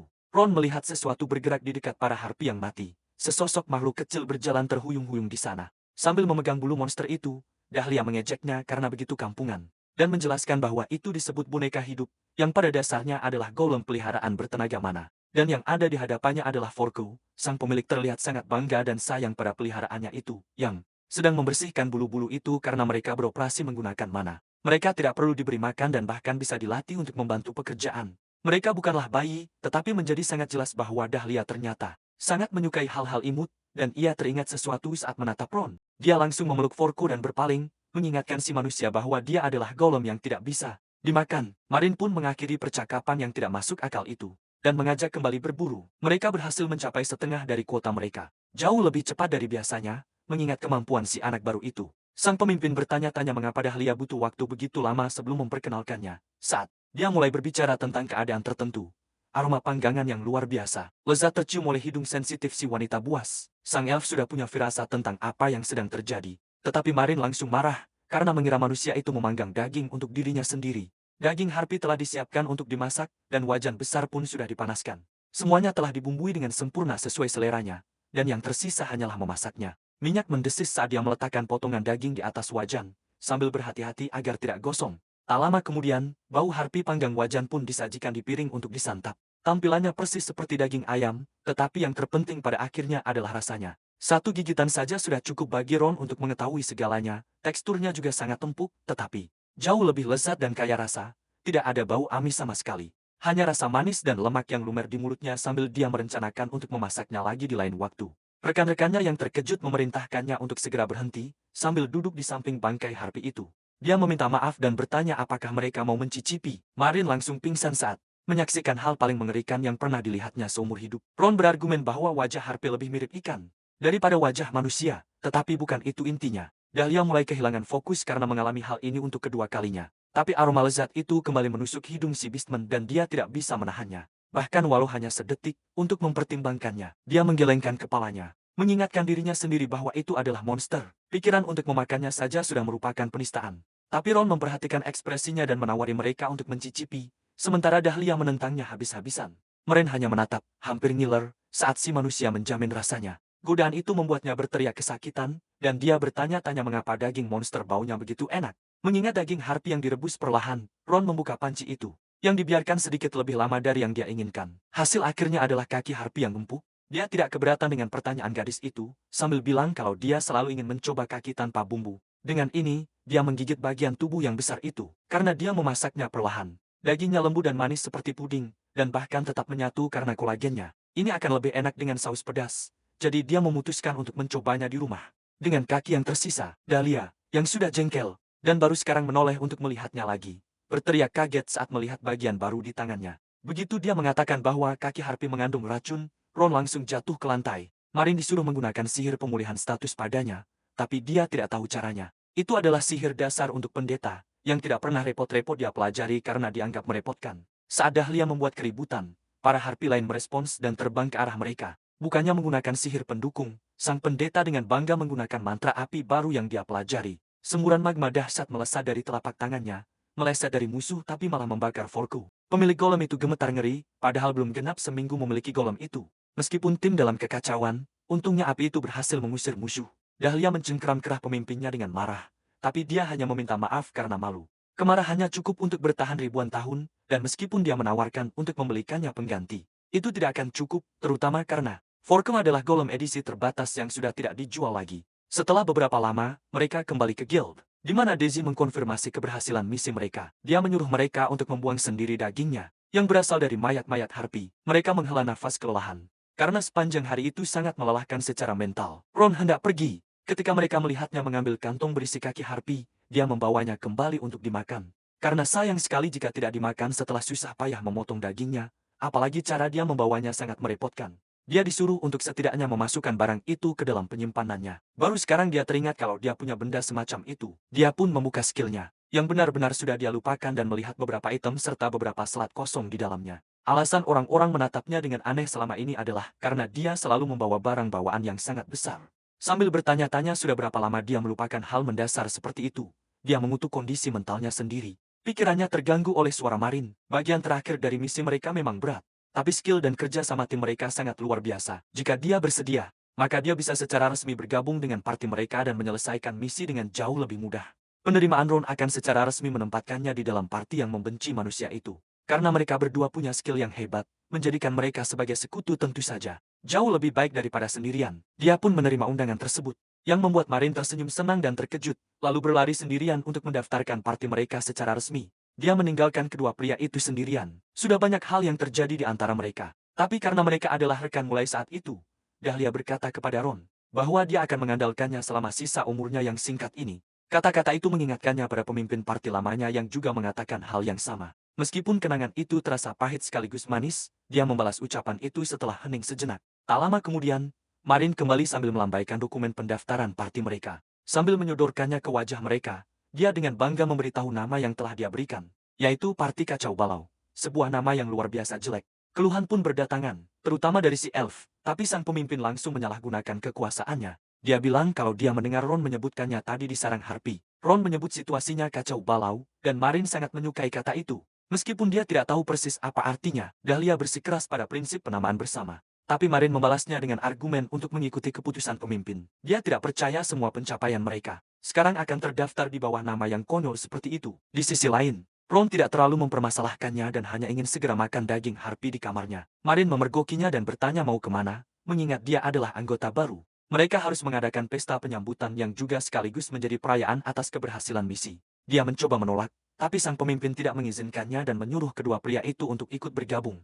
Menjelang malam, mereka tiba di sebuah kedai minum terdekat dan dipersilakan untuk minum sepuasnya. Dahlia masih tidak terima dengan nama party mereka dan dimarahi karena menyimpan dendam seperti tipikal seorang elf.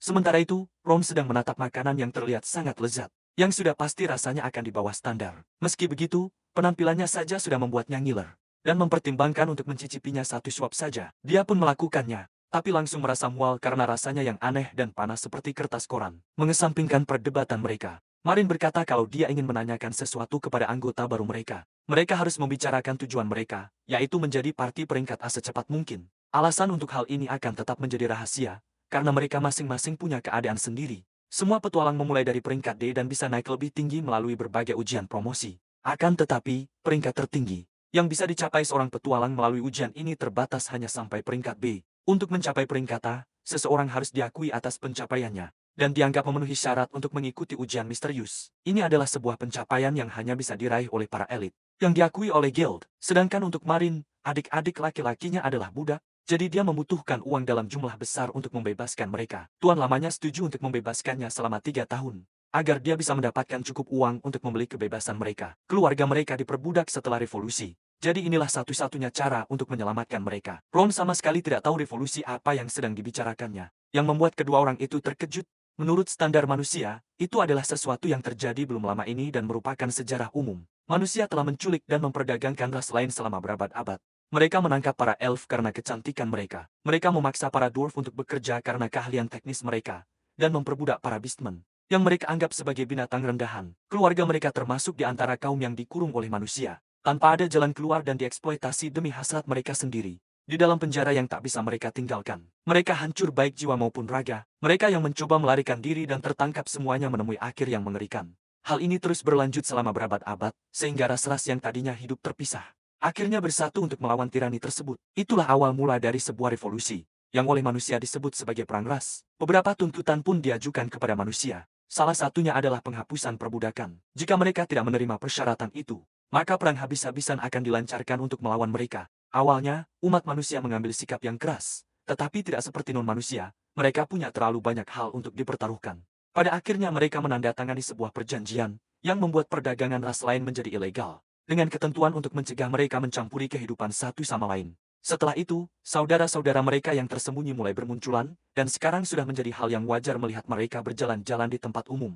Karena perjanjian itulah si elf dan beastman bisa bekerja sebagai petualang. Ron sama sekali tidak tahu bahwa ada bagian sejarah seperti itu. Dia kemudian bertanya tentang kisah dari sisi Dahlia. Dia ingin menjadi tetua hutan di tempat di mana dia dulu tinggal. Keluarganya telah mengambil peran itu selama beberapa generasi, dan hal itu seharusnya terus berlanjut. Akan tetapi, peran itu dipaksakan kepada anak tertua, dan meskipun kakak perempuannya membenci gagasan itu, semua orang tetap memaksakan tanggung jawab tersebut ke tangannya. Dia lebih yakin dari siapapun bahwa dia bisa melindungi keluarganya. Setelah mendengar permohonannya, saudara-saudaranya setuju untuk menyerahkan posisi itu kepadanya. Jika dia bisa membuktikan dirinya sebelum usianya mencapai 150 tahun. Hanya menjadi petualang peringkat A tidak akan cukup, tapi itu akan menjadi langkah yang diperlukan untuk tujuan akhirnya. Mulai dari perbudakan hingga menjadi seorang tetua, mereka berdua memiliki alasan yang sangat kuat. Karena masing-masing dari mereka membawa keinginan mereka sendiri, akan sangat bagus jika Ron juga memiliki tujuan serupa. Dia pun ditanya apakah dia punya tujuan semacam itu. Dia berpikir sejenak, dan teringat akan makam saudara perempuannya. Melihat reaksinya, mereka berkata tidak apa-apa jika dia tidak mau membicarakannya. Mungkin memang inilah tujuannya. Dipenuhi dengan tekad yang baru ditemukan, sang manusia menyatakan bahwa ada seekor naga yang ingin dia bunuh. Keduanya pun terkejut dengan penyebutan makhluk maha kuat yang tak terduga itu. Ron berkata dia sedang memburu naga yang menyerang dan membakar rumahnya bertahun-tahun yang lalu. Begitu dia bertemu dengan naga itu, ada sesuatu yang harus dia lakukan apapun risikonya. Suasana di meja menjadi hening sejenak, dan dia sudah tahu bahwa mereka mengira dia hanya bercanda. Bukannya mengejeknya, Dahlia berkata kalau dia terlihat seperti orang yang tidak punya keserakahan. Tapi sebenarnya menyimpan ambisi terbesar di antara mereka semua. Terlepas dari detailnya, tujuannya adalah untuk naik peringkat demi mendapatkan hak untuk menaklukkan naga. Karena mereka semua memiliki tujuan yang sama. Kelompok itu pun mendentingkan cangkir mereka dan setuju untuk melakukan yang terbaik. Hari baru pun tiba dan Ron memutuskan untuk bersantai dan memasak makanan yang lezat untuk dirinya sendiri. Meski begitu, dia hanya membeli beberapa bahan tapi sudah kehabisan uang setelah membayar penginapan. Minyak itu mahal, jadi sebenarnya buang-buang, tapi pertama-tama dia memanaskannya. Setelah ini, dia memanggil penyimpanan sihirnya, yang baru saja dia ingat untuk digunakan. Di dalamnya ada daging mentah yang telah diawetkan dengan sempurna. Kondisinya masih sama seperti saat pertama kali dimasukkan. Yang berarti ruang itu adalah tempat penyimpanan makanan terbaik. Sekarang, dia mengocok telur untuk membuat baluran. Lalu melapisi daging secara merata dengan adonan tepung roti. Dia memasukkannya ke dalam minyak. Dan terdengarlah suara desisan familiar yang tidak pernah membosankan. Begitu warnanya sudah keemasan yang cantik. Dia membalik potongannya agar tidak gosong, lalu menggorengnya untuk kedua kalinya demi mendapatkan kerenyahan. Akhirnya, tiba waktunya untuk meniriskan, menata di piring, dan menyantap harpi yang digoreng garing itu. Garpu itu menusuk kulit keemasannya, menghasilkan suara renyah yang menggoda. Hasilnya ternyata cukup bagus untuk percobaan pertama. Mengangkat helmnya sedikit saja, dia menggigitnya dan merasakan kombinasi pamungkas. Dari tekstur renyah dan daging berair yang meledak dengan rasa di setiap gigitan. Rasanya sangat lezat. Ada juga rasa manis samar yang unik, hampir sebanding dengan kepiting yang penuh dengan daging. Semakin banyak dia makan, semakin dia menginginkannya. Dan dia senang karena memiliki banyak persediaan. Tepat saat dia akan mengambil gigitan berikutnya, seseorang memanggilnya dengan keras. Itu adalah Dahlia, yang menggedor-gedor pintunya dan menyuruhnya untuk segera membukanya. Dia pun menuruti dan membuka pintu. Dan langsung bertanya ada perlu apa, karena Dahlia mengatakan ada sesuatu yang mendesak untuk dibicarakan. Dia bilang dia butuh sedikit waktunya dan memberitahu bahwa sepertinya ada masalah dengan pemimpin mereka, karena ini adalah percakapan yang cukup pribadi. Dahlia pun dipersilakan masuk, di mana dia melihat sepiring makanan yang digoreng. Dia terkejut, karena sudah tahu kalau rekannya itu menggunakan daging monster. Tapi tetap duduk sambil mengingatkan dirinya sendiri bahwa Marin adalah yang utama. Pembicaraan biasa pun harus dirahasiakan darinya. Dahlia lalu meminta Ron untuk meminjamkan sejumlah uang. Permintaan yang kurang ajar itu menyulut amarah Ron, yang langsung berdiri dan menyuruhnya pergi. Jika hanya ini tujuannya, Ron bersumpah akan langsung mengusirnya keluar saat itu juga. Jika Dahlia tidak memiliki alasan yang meyakinkan. Langsung ke intinya, si Elf mengatakan bahwa Tuan Manusia Marin sepertinya telah menipunya. Mengingat situasinya dengan saudara-saudaranya, alasan mereka menghentikan misi hari ini adalah karena Marin pergi untuk menemui mereka. Akan tetapi, tuannya justru mengingkari janjinya dan sedang bersiap untuk melelang mereka. Pria itu pasti sudah merencanakan ini sejak awal dan hanya berpura-pura mempermainkannya saat Marin memohon padanya untuk berhenti. Dia menyuruh Marin untuk menyiapkan uang tebusan hanya dalam waktu 5 hari. Sialnya, pria itu meminta 10 koin emas untuk setiap orang, yang berarti totalnya 20 koin emas. Mengonversi mata uang dunia ini ke standar lamanya. 1 bron setara dengan sekitar 10 yen, 100 bron menjadi 1 prak, dan 100 prak sama dengan 1 emas. Biaya hidup rata-rata seorang petualang adalah 2 emas per bulan, dan 20 emas berarti sekitar 2 juta yen. Dahlia tidak ingin menyebarkan cerita ini sembarangan. Tetapi gadis yang angkuh itu memohon padanya untuk menyelamatkan saudara-saudaranya. Dia tidak bisa menutup mata terhadap perbudakan sesama bangsanya, jadi dia datang untuk meminta pinjaman uang. Ron menolaknya mentah-mentah, karena dia baru mengenal mereka beberapa hari. Meskipun mereka berada dalam satu party, Ron juga tidak punya uang sebanyak itu. Tapi terlepas dari itu, dia tidak cukup mempercayai mereka untuk melakukan hal tersebut. Sambil menggaruk kepalanya, Dahlia mengatakan bahwa adik-adik Marin adalah anak-anak kecil yang bahkan baru bisa berjalan. Ron mengeluarkan aura mematikan, tersinggung oleh si elf yang berani memerasnya secara emosional. Dengan menggunakan nilai-nilai pribadinya, untuk saat ini, dia bertanya apa keuntungan yang akan dia dapatkan jika dia setuju untuk membantu. Bagaimanapun juga, suasana di ruangan itu menjadi hening. Tampaknya tidak ada pilihan lain yang tersisa. Dahlia kemudian menyuruh Ron untuk mendekat sejenak, di mana dia bertanya apakah Ron memiliki atribut angin. Di antara bakat elemen yang dimilikinya di dunia ini, selama seseorang memiliki status kecerdasan, mereka dapat menggunakan sihir dari semua jenis. Bakat elemen menunjukkan elemen mana yang cocok untuk seseorang. Membutuhkan lebih sedikit mana namun memberikan kekuatan lebih besar. Hal ini sebagian besar ditentukan sejak lahir. Kebanyakan orang terlahir hanya dengan satu jenis atribut, sesekali ada orang jenius yang terlahir dengan 2 atau lebih.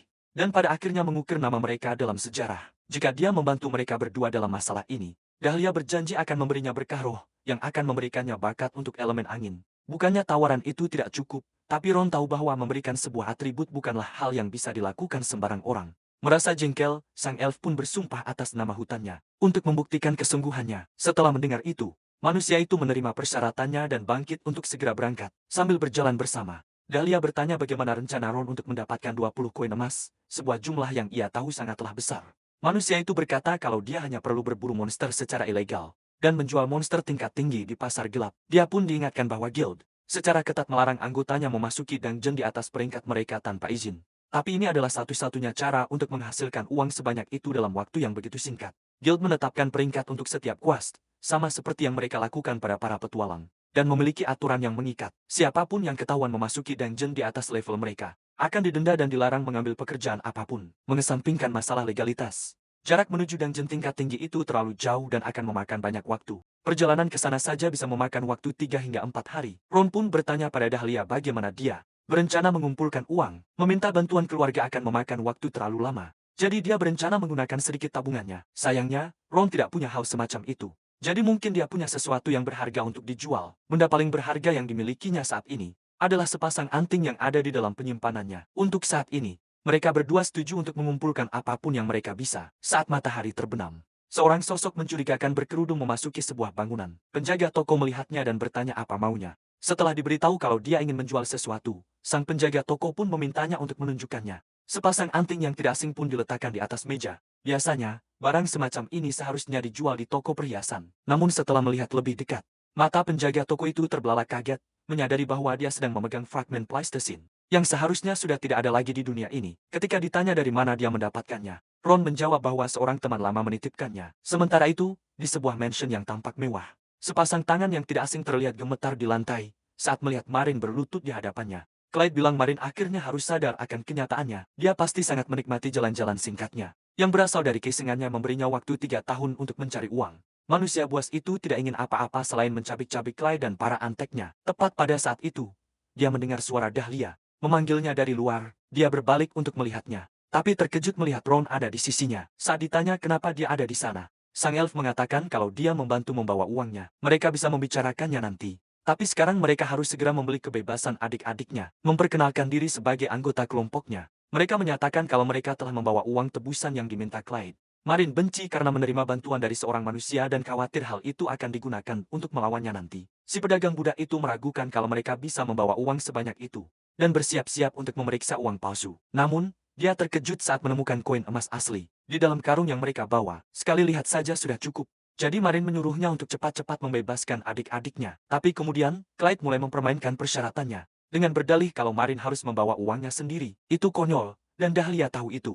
Dengan murka, Dahlia menguraikan perjanjian yang menyatakan transaksi mereka sah dan menantang Clyde untuk berani menipu seorang elf. Clyde membencinya, tapi dia tidak punya pilihan lain selain memanggil barang dan dokumen identitasnya. Jika temannya tidak ada di sana, maka Marin akan sepenuhnya berada di bawah belas kasihan pria jahat itu. Para pelayan pun tiba, dan bersama mereka ada 2 anak manusia buas. Mereka langsung berlari ke dalam pelukan erat kakak mereka. Akhirnya terbebas dari perbudakan. Ron menyaksikan reuni emosional antara kakak beradik itu. Dan seperti yang dikatakan Dahlia, pria itu memperbudak anak-anak hanya karena mereka berasal dari ras yang berbeda. Mereka sangat kurus. Dan pikiran bahwa mereka kelaparan membuatnya gemetar karena amarah. Mengambil dokumen identitas asli para budak, Clyde merobeknya, seolah-olah membuang kertas-kertas itu di depan mereka semua. Tidak puas dengan itu, Marin menggunakan kemampuan elemennya untuk membakar dokumen-dokumen itu.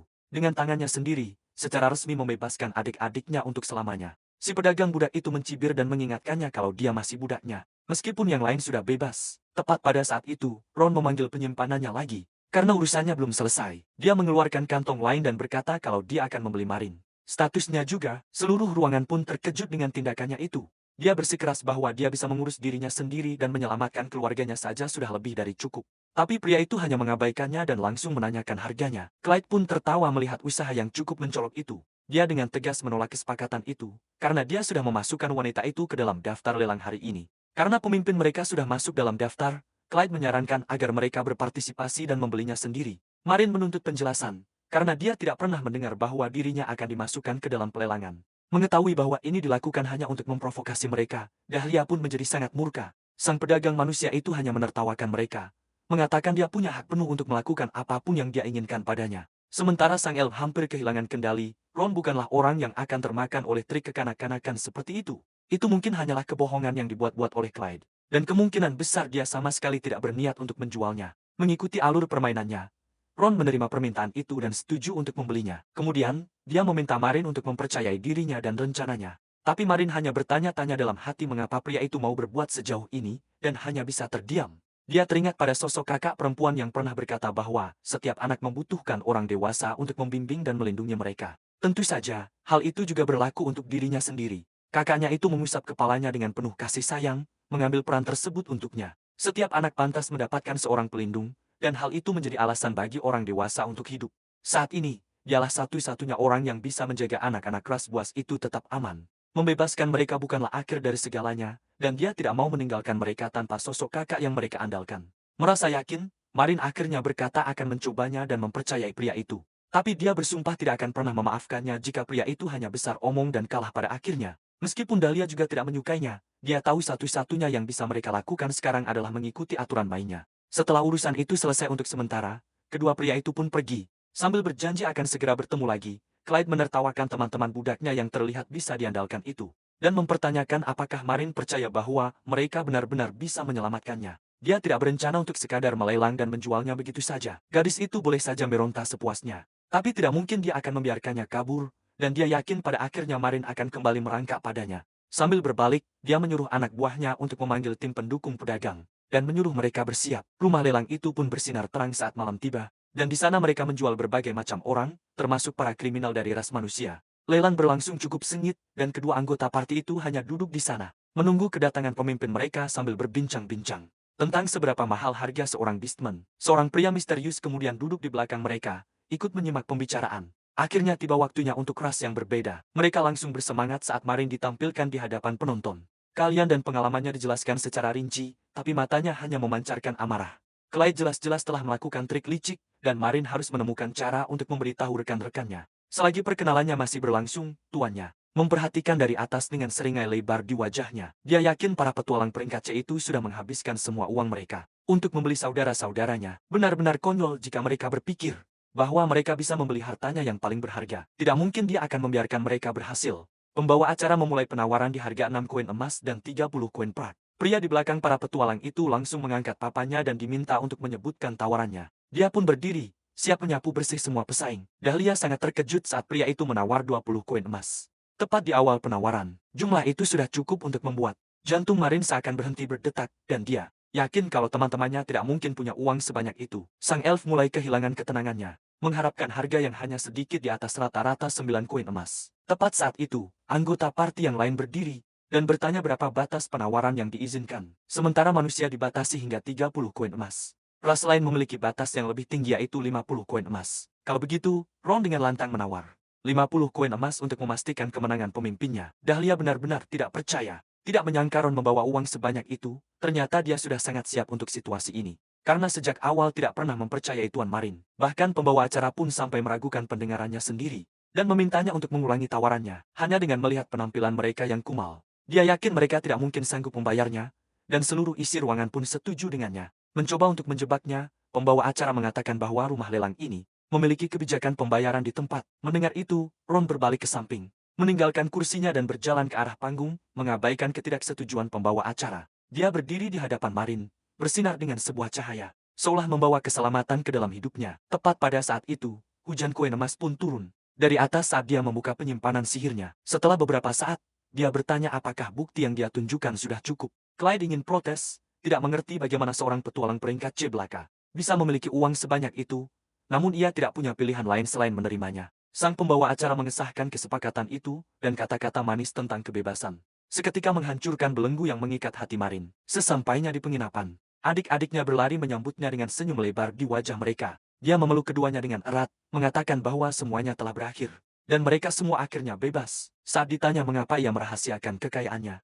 Ron berkata bahwa mereka memang tidak pernah bertanya berapa banyak uang yang dimilikinya. Melihat reuni keluarga itu, mereka hanya bisa ikut senang karena semuanya berakhir dengan baik. Sambil memanggil Ron, Marin dengan malu-malu namun tulus berterima kasih padanya dan berkata ia tidak tahu bagaimana cara membalas budinya. Percakapan mereka tidak bisa berlanjut, karena aroma lezat mulai tercium oleh hidung anak-anak. Mengatakan bahwa mereka mencium bau daging yang enak, Ron mengajak mereka ke dapur untuk makan. Sementara itu, sang kakak masih bingung bagaimana cara membalas budi padanya dan diberitahu untuk tidak terlalu mengkhawatirkannya. Sang penyelamatnya mungkin menolong karena menganggap mereka sebagai kawan dan hanya ingin menjaga hubungan itu tetap seperti itu. Merasa lega, Marin pun tidak memikirkannya lagi dan berkata bahwa ia mencium sesuatu yang berminyak dan lezat. Dahlia menyadari sesuatu setelah mendengar kata-katanya, dan langsung panik seketika. Dia masuk ke ruang makan untuk menghentikan Ron yang hendak menyajikan daging harpi goreng kepada anak-anak. Dahlia bergegas ke dapur dan dengan marah menghentikan Ron memberi makan daging monster pada adik-adik Marin, yang membuat Ron bertanya pada si elf ada masalah apa. Para beastman muda itu menggigit harpi goreng tersebut, dan merasa itu adalah makanan terlezat yang pernah mereka cicipi. Dahlia menunjukkan rasa jijiknya, tetapi Marin memberitahunya bahwa adik-adiknya bisa makan ayam goreng karena kaum Beastmen punya perut baja. Dia menambahkan bahwa mereka adalah anak-anak dalam masa pertumbuhan, jadi mereka bisa makan apapun yang mereka mau. Asalkan bukan besi atau monster. Sampai akhirnya Marin menyadari sesuatu dan bertanya daging jenis apa yang mereka makan, yang langsung dijawab oleh Ron bahwa itu adalah daging harpi. Para Beastmen muda itu menikmati dagingnya dengan gembira, sementara Marin tidak percaya dengan apa yang Ron berikan pada adik-adiknya. Dia langsung merebut daging itu dan menyuruh adik-adiknya untuk berhenti makan. Tetapi anak-anak itu memohon padanya dan mengatakan betapa lezatnya makanan tersebut. Marin tiba-tiba menatap makanan itu, berpikir untuk berpura-pura pingsan setelah memakannya. Untuk menakut-nakuti saudara-saudaranya, dia berkata bahwa dia lebih baik mati daripada memakan monster yang menjijikan. Tapi dia tidak punya pilihan lain sambil tubuhnya gemetaran. Dia mencoba untuk tidak merasakannya dan langsung terjatuh seolah-olah dia terkena racun. Tiba-tiba, matanya terbelalak kaget, membuat Dahlia bertanya padanya apa yang salah. Sang elf berpikir bahwa dia baru saja keracunan seperti yang dialami Ron saat memakan gargoyle. Yang mengejutkannya, Marin tidak percaya betapa lezatnya daging monster itu. Sementara saudara-saudaranya mengira dia memonopoli makanan, Marin menyadari bahwa dia belum pernah makan daging seempuk, berair, dan segurih ini. Tiba-tiba, Ron bertanya padanya apakah dia menyukai rasanya. Yang membuatnya terkejut, Marin berpura-pura tidak menyukai daging monster itu. Sambil membawa pergi saudara-saudaranya dengan perasaan malu. Tiba-tiba, Ron memanggil Dahlia, mengingatkannya tentang koin emas yang menjadi utangnya, dan meminta Dahlia menyerahkan 90% dari pendapatannya kepadanya. Yang tentu saja membuatnya tertegun. Rasa frustrasinya terlihat jelas dan dia bertanya apakah Ron ingin dia mati, tapi Ron menjawab dengan hati yang dingin. Dia melanjutkan dan menagih hadiah yang telah dijanjikan oleh Dahlia. Tak lama kemudian, mereka berdua pergi ke hutan di tengah malam. Dahlia menjelaskan bahwa mereka harus melakukannya secara diam-diam, karena para roh tidak menyukai suasana semacam itu. Saat dia bersiap untuk memberikan berkah atribut pada Ron, Dahlia menyadari bahwa Ron tahu ini bukanlah hal yang biasa terjadi, dan memintanya melepas sarung tangannya, karena kulit telanjang diperlukan agar berkah itu bisa menyatu. Ron mengikuti perintahnya sementara Dahlia mulai mengungkapkan sebuah rahasia, bahwa para elf yang dikandung di dalam hutan, terlahir dengan berkah dari para roh. Atribut dari berkah tersebut, menentukan bakat bawaan mereka, dan roh yang terikat itu, akan tinggal bersama mereka seumur hidup layaknya seorang pelindung. Dengan meminta pada roh itu, seseorang bisa memberikan berkah roh kepada orang lain. Namun, para elf hanya bisa melakukannya sekali. Dan mereka biasanya saling bertukar berkah dengan pasangan atau memberikannya kepada anak atau penyelamat seumur hidup mereka. Ron tidak menyadari bahwa itu adalah hal yang sangat berharga dan mempertanyakan apakah Dahlia yakin untuk menggunakannya pada dirinya. Dahlia menyatakan bahwa Ron adalah penyelamatnya, karena telah memenuhi keinginannya untuk menyelamatkan kaumnya dari penindasan manusia sebanyak 2 kali. Dia pun melanjutkan ritualnya dan memanggil roh yang bernama Sylph. Ron terpana oleh hembusan angin kencang yang mengelilinginya. Bertanya-tanya apakah dia sudah merasakan kekuatan sang roh. Dahlia mengungkapkan bahwa manusia tidak hanya menculik para elf demi kecantikan mereka semata, melainkan mereka menggunakan kebebasan dari rasa sakit sebagai umpan untuk mencuri berkah ini. Sebagian besar kaumnya menahan penderitaan luar biasa untuk melindungi martabat mereka, tetapi setelah perjanjian membebaskan para budak, tingkat kematian para elf melonjak drastis, yang mengungkapkan bahwa penyebabnya adalah karena mereka selalu menyakiti diri mereka sendiri. Ron pun tak bisa berkata-kata. Dahlia menjelaskan bahwa para elf memiliki ingatan yang sangat tajam, membuat mereka yang kembali setelah perjanjian itu terus dihantui oleh trauma mereka sendiri saat mereka kembali ke pohon dunia. Dahlia menceritakan bahwa dia sangat membenci manusia yang menyebabkan dan mengabaikan penderitaan kaumnya, hingga rasanya dia ingin membantai mereka semua jika dia mampu. Dahlia menghembuskan napas, secara magis meniupkan hembusan spiritual ke arah Ron. Dia akhirnya mendapatkan afinitas atribut angin di samping atribut apinya. Mengejutkan Ron, Dahlia memperjelas bahwa dia masih membenci manusia karena sifat mereka yang keji dan serakah, menambahkan bahwa hanya karena dia memberinya berkah, bukan berarti dia telah memaafkan umat manusia. Sementara Ron mendengarkannya dengan penuh perhatian. Keesokan harinya di guild, Marin dan Dahlia menyapa Ron. Mereka memberitahu bahwa mereka akhirnya menemukan makhluk lain untuk diasuh, yaitu saudara-saudara dari Amurda. Karena mereka tidak bisa begitu saja meninggalkan mereka di tangan manusia. Marin sangat bersemangat karena ini adalah hari pertamanya sebagai warga bebas, dan dia juga mengambil sebuah misi yang bagus, yaitu untuk menaklukkan para Madors. Dahlia merasa jijik harus berburu di rawa berlumpur, tetapi Marin menjelaskan bahwa misi itu aman untuk misi peringkat laut. Karena para Madors adalah gumpalan lumpur hidup yang bergerak seperti slime. Ron bertanya-tanya apakah rasanya enak seperti monster lain, dan Dahlia sudah tahu apa yang ada di pikirannya. Sementara Marin menyuruh mereka untuk pergi ke pintu masuk untuk menemui kereta kuda yang telah ia sewa. Sambil berjalan, Marin berencana untuk menjelaskan detailnya di dalam kereta nanti. Setelah Dahlia bertanya apakah Marin sudah memeriksa monster-monster lain di gua kristal, Marin kemudian memberitahu bahwa dia perlu mencari tempat tinggal untuk dirinya dan saudara-saudaranya. Karena dia tidak bisa membiarkan mereka tinggal di penginapan terlalu lama, Kelompok itu tiba-tiba terhenti di depan kereta kuda. Dahlia merasa tumpangan mereka agak mahal, tetapi Marin menjelaskan bahwa itu bukanlah yang ia pesan. Dia pun meminta penjaga berzirah untuk menjelaskan, hingga seorang pria pirang keluar dari kereta mewah itu. Membuat Marin merinding ketakutan setelah mendengar suara yang sangat dikenalnya. Ternyata pria itu adalah mantan tuannya, yang membuat Ron langsung bertanya apa tujuannya. Meskipun kesepakatan penjualan sudah selesai, sang tuan dengan angkuh menjawab bahwa dia merindukan Marin. Jadi dia memutuskan untuk mengajukan penawaran, yaitu membeli kembali budak itu. Saat dia menyebut Marin, penawaran itu membuat Ron terdiam tak bisa berkata-kata. Hal ini membuat Dahlia marah dan menganggap negosiasi ulang itu konyol. Tetapi sang tuan menyuruh si elf untuk diam dan meminta Marin untuk berhenti menatapnya dengan tajam demi kenangan lama mereka. Dia memperingatkan bahwa pengawalnya berjumlah lebih dari 80 orang, dan akan melumpuhkan mereka jika berani melawan. Sang tuan lalu beralih kepada Ron dengan sopan dan menawarkan 100 koin emas untuk mendapatkan Marin kembali. Namun Ron menolaknya begitu saja, membuat sang tuan terdiam kehabisan kata. Dia mengira Ron merasa tawarannya terlalu kecil, padahal budak itu tidak berharga lebih dari 100 koin emas. Yang tentu saja membuat Dahlia semakin marah. Dia pun menaikkan tawaran menjadi 150. Tetapi Ron kembali menolaknya dengan dingin. Dia menaikkan tawarannya lagi, hanya untuk menerima penolakan yang sama. Marin yakin bahwa Ron tidak akan pernah menukarnya, bahkan jika ditawari 100 juta koin emas sekalipun. Sang tuan mengungkapkan bahwa harga pasar untuk seorang budak ras beastman adalah 200 koin emas, dan bertanya apakah Ron masih akan menolaknya. Ron berpura-pura menganggap itu tawaran bagus, yang membuat Dahlia marah, tetapi dia segera mengatakan bahwa dia hanya bercanda. Ron mengingatkan sang tuan bahwa Marin sekarang adalah orang yang merdeka. Setelah dia menghancurkan kontrak perbudakannya, sebelum memberikan peringatan keras kepada pria itu untuk berhenti mengganggu mereka dan tidak lagi merendahkan Marin, sang tuan pun menunjukkan kekesalannya, sambil menyindir bahwa mereka sedang terbuai oleh rasa persahabatan yang naif. Dia pikir bisa menyelesaikan segalanya dengan uang, tetapi dia tidak akan melepaskan kesenangan untuk mempermainkan Marin. Namun, sebuah pukulan keras tiba-tiba menghantam wajahnya. Ternyata Marin sudah tidak bisa menahan amarahnya lagi dan memutuskan untuk memukul mantan tuannya. Energi di dalam tubuhnya melonjak drastis, sambil mengingatkan pria itu bahwa dia bukan lagi budaknya dan menyuruhnya untuk menjaga mulutnya. Melihat itu, penjaga berzirah langsung bereaksi dan tangannya meraih pedangnya. Tetapi Ron dengan cepat mencengkram kepalanya dan memperingatkannya untuk tidak berani menghunus senjata itu.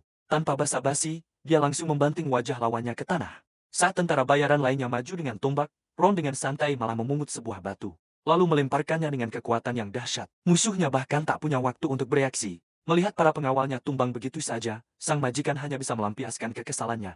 Dia pun bertanya berapa level Ron, dan Ron dengan santai menjawab kalau levelnya adalah 95.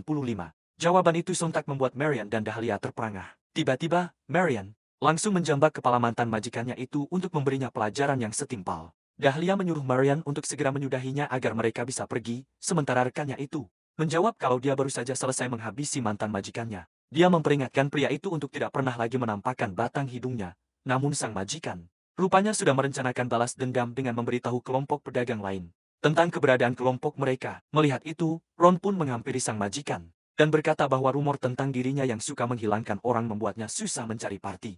Ron menambahkan kalau mencari parti baru itu jauh lebih merepotkan daripada sekadar menghancurkan satu kelompok pedagang. Sebuah ancaman yang sukses membuat sang majikan ketakutan. Ron memperingatkannya untuk tidak macam-macam dengan partinya, lalu dia mengangkat kakinya dan menghancurkan keretanya hanya dengan satu tendangan. Sang majikan hanya bisa terdiam membisu saat Ron pergi meninggalkannya setelah menyuruhnya untuk tahu diri. Sementara itu, di dalam gua kristal, Dahlia memberitahu kalau monster di sana lemah terhadap api dan meminta seseorang menyalakan obor. Mendengar itu, Marin punya ide cemerlang, tapi Dahlia langsung berusaha menghentikannya. Tanpa pikir panjang, Marin langsung menyemburkan api ke seluruh gua, yang membuat Dahlia memarahinya, dan menyuruhnya untuk setidaknya berlatih sihir dulu jika lain kali ingin menggunakannya lagi. Setelah itu, Ron terlihat sedang menyiapkan sup berlumpur yang terbuat dari daging monster tadi. Marin dan Dahlia memperingatkannya untuk hati-hati, karena mereka tidak tahu apakah daging itu beracun. Ron sendiri heran karena makanannya tidak berbau seperti tanah. Jadi dia berpikir rasanya juga tidak akan seperti tanah. Namun, ekspresinya langsung berubah jijik saat merasakan tekstur dan rasa yang mirip seperti tanah liat. Dia pun memutuskan untuk memakan sisa harpi yang sudah dia siapkan sebelumnya. Tiba-tiba, Marin secara resmi berterima kasih pada Ron karena telah menyelamatkan keluarganya dan berjanji akan menabung untuk membayarnya. Ron menolaknya dan berkata tidak perlu membayarnya kembali, karena dia harus menafkahi adik-adiknya. Hingga tiba-tiba Dahlia bertanya bagaimana cara Ron mendapatkan uang sebanyak itu. Ron pun mengungkapkan bahwa dia menjual sebuah barang kenangan dari teman lamanya, membuat Marin tak bisa berkata-kata. Sambil mengepalkan tinjunya, Marin pun bertanya kenapa Ron harus menjual barang sepenting itu. Ron meyakinkan Marin kalau semua baik-baik saja, dan menambahkan kalau sekarang merekalah temannya. Dan Marin bisa membayarnya kembali dengan menyelesaikan misi bersama-sama sebagai satu kelompok. Marin tak percaya dengan kebaikan hati Ron, sementara Dahlia ikut berkomentar. Kalau mereka senang memiliki Marin sebagai pemimpin. Mendengar itu, semangat Marin pun kembali membara, dan berjanji akan menjaga mereka berdua, hingga tiba-tiba ia teringat sesuatu. Dahlia yang memberikan berkat kepada Ron, lalu bertanya apakah mereka berdua sudah saling kenal sebelumnya. Ron menjawab kalau lamanya tidak jauh berbeda dengan sejak kapan ia mengenal Marin, dan menambahkan kalau berkat itu adalah harga yang harus ia bayar untuk sebuah kontrak. Hal ini memicu rasa penasaran Marin, yang kemudian bertanya pada Ron kenapa ia selalu memakai helm. Ron menjawab kalau ia punya alasannya sendiri, sementara Marin yang semakin penasaran jadi ingin melepaskannya. Dahlia menduga kalau Ron menyembunyikan bekas luka yang besar dan mengingatkan Marin untuk tidak terlalu kepo. Namun, sang elf itu mengingatkan Ron untuk sedikit lebih terbuka. Siapa tahu ada seseorang yang ingin lebih mengenalnya, yang sontak membuat Ron terdiam. Tiba-tiba, ada sesuatu yang menarik perhatian Ron. Sebuah ledakan dahsyat pun terjadi, mengejutkan Dahlia dan Marin. Tiba-tiba muncul sebuah ekor kristal, tapi sebuah anak panah langsung menembus matanya sementara. Marin tanpa ragu langsung melancarkan serangan pamungkas. Marin bertanya apakah Ron baik-baik saja, tapi ekspresi terkejut langsung terpancar di wajah Dahlia. Setelah ia memeriksa kondisi Ron, ternyata ada serpihan kristal di mata Ron akibat ledakan tadi. Ron sendiri berkata kalau penglihatannya baik-baik saja, dan berusaha meremehkan lukanya, tapi kedua rekannya berpikir sebaliknya. Dengan cemas, Marin memintanya untuk melepas helm agar mereka bisa mengobati lukanya. Dan jika matanya terluka, mereka harus segera kembali ke kuil saat itu juga. Tiba-tiba, sebuah kenangan pahit menghantamnya, memperlihatkan mantan rekan-rekannya yang lari ketakutan. Setelah melihat sesuatu yang mereka anggap sebagai monster, Ron pun berteriak dan memerintahkan Dahlia dan Marin untuk tidak menyentuhnya, membuat kedua gadis itu tertegun. Karena benar-benar tidak ingin mereka melihat wajahnya, Ron pun menutupi wajahnya dengan kedua tangan, seperti sedang berada dalam mimpi buruk, dan menyuruh mereka untuk berhenti dan membuang muka. Dahlia mencoba menenangkannya dan menjelaskan bahwa mereka perlu memeriksa lukanya dengan benar sebelum mereka dapat mengobatinya. Ron akhirnya menenangkan diri dan meyakinkan mereka bahwa itu hanya goresan dan penglihatannya normal. Dahlia tertegun ketika Ron mengingatkannya tentang levelnya dan membandingkannya dengan Crystal Tail yang hanya level 30. Dia menegaskan kembali bahwa dia baik-baik saja dan menyarankan agar mereka melanjutkan penaklukan. Kedua gadis itu saling berpandangan dalam diam, lalu Marin mulai menyembuhkannya, dan keduanya menghormati keinginannya. Para gadis itu meminta maaf dan Ron melakukan hal yang sama. Setelah membentak mereka, kelompok itu akhirnya kembali ke guild. Setelah menyelesaikan permintaan penaklukan mereka, sang resepsionis menyadari kecanggungan di antara mereka dan bertanya apakah sesuatu telah terjadi.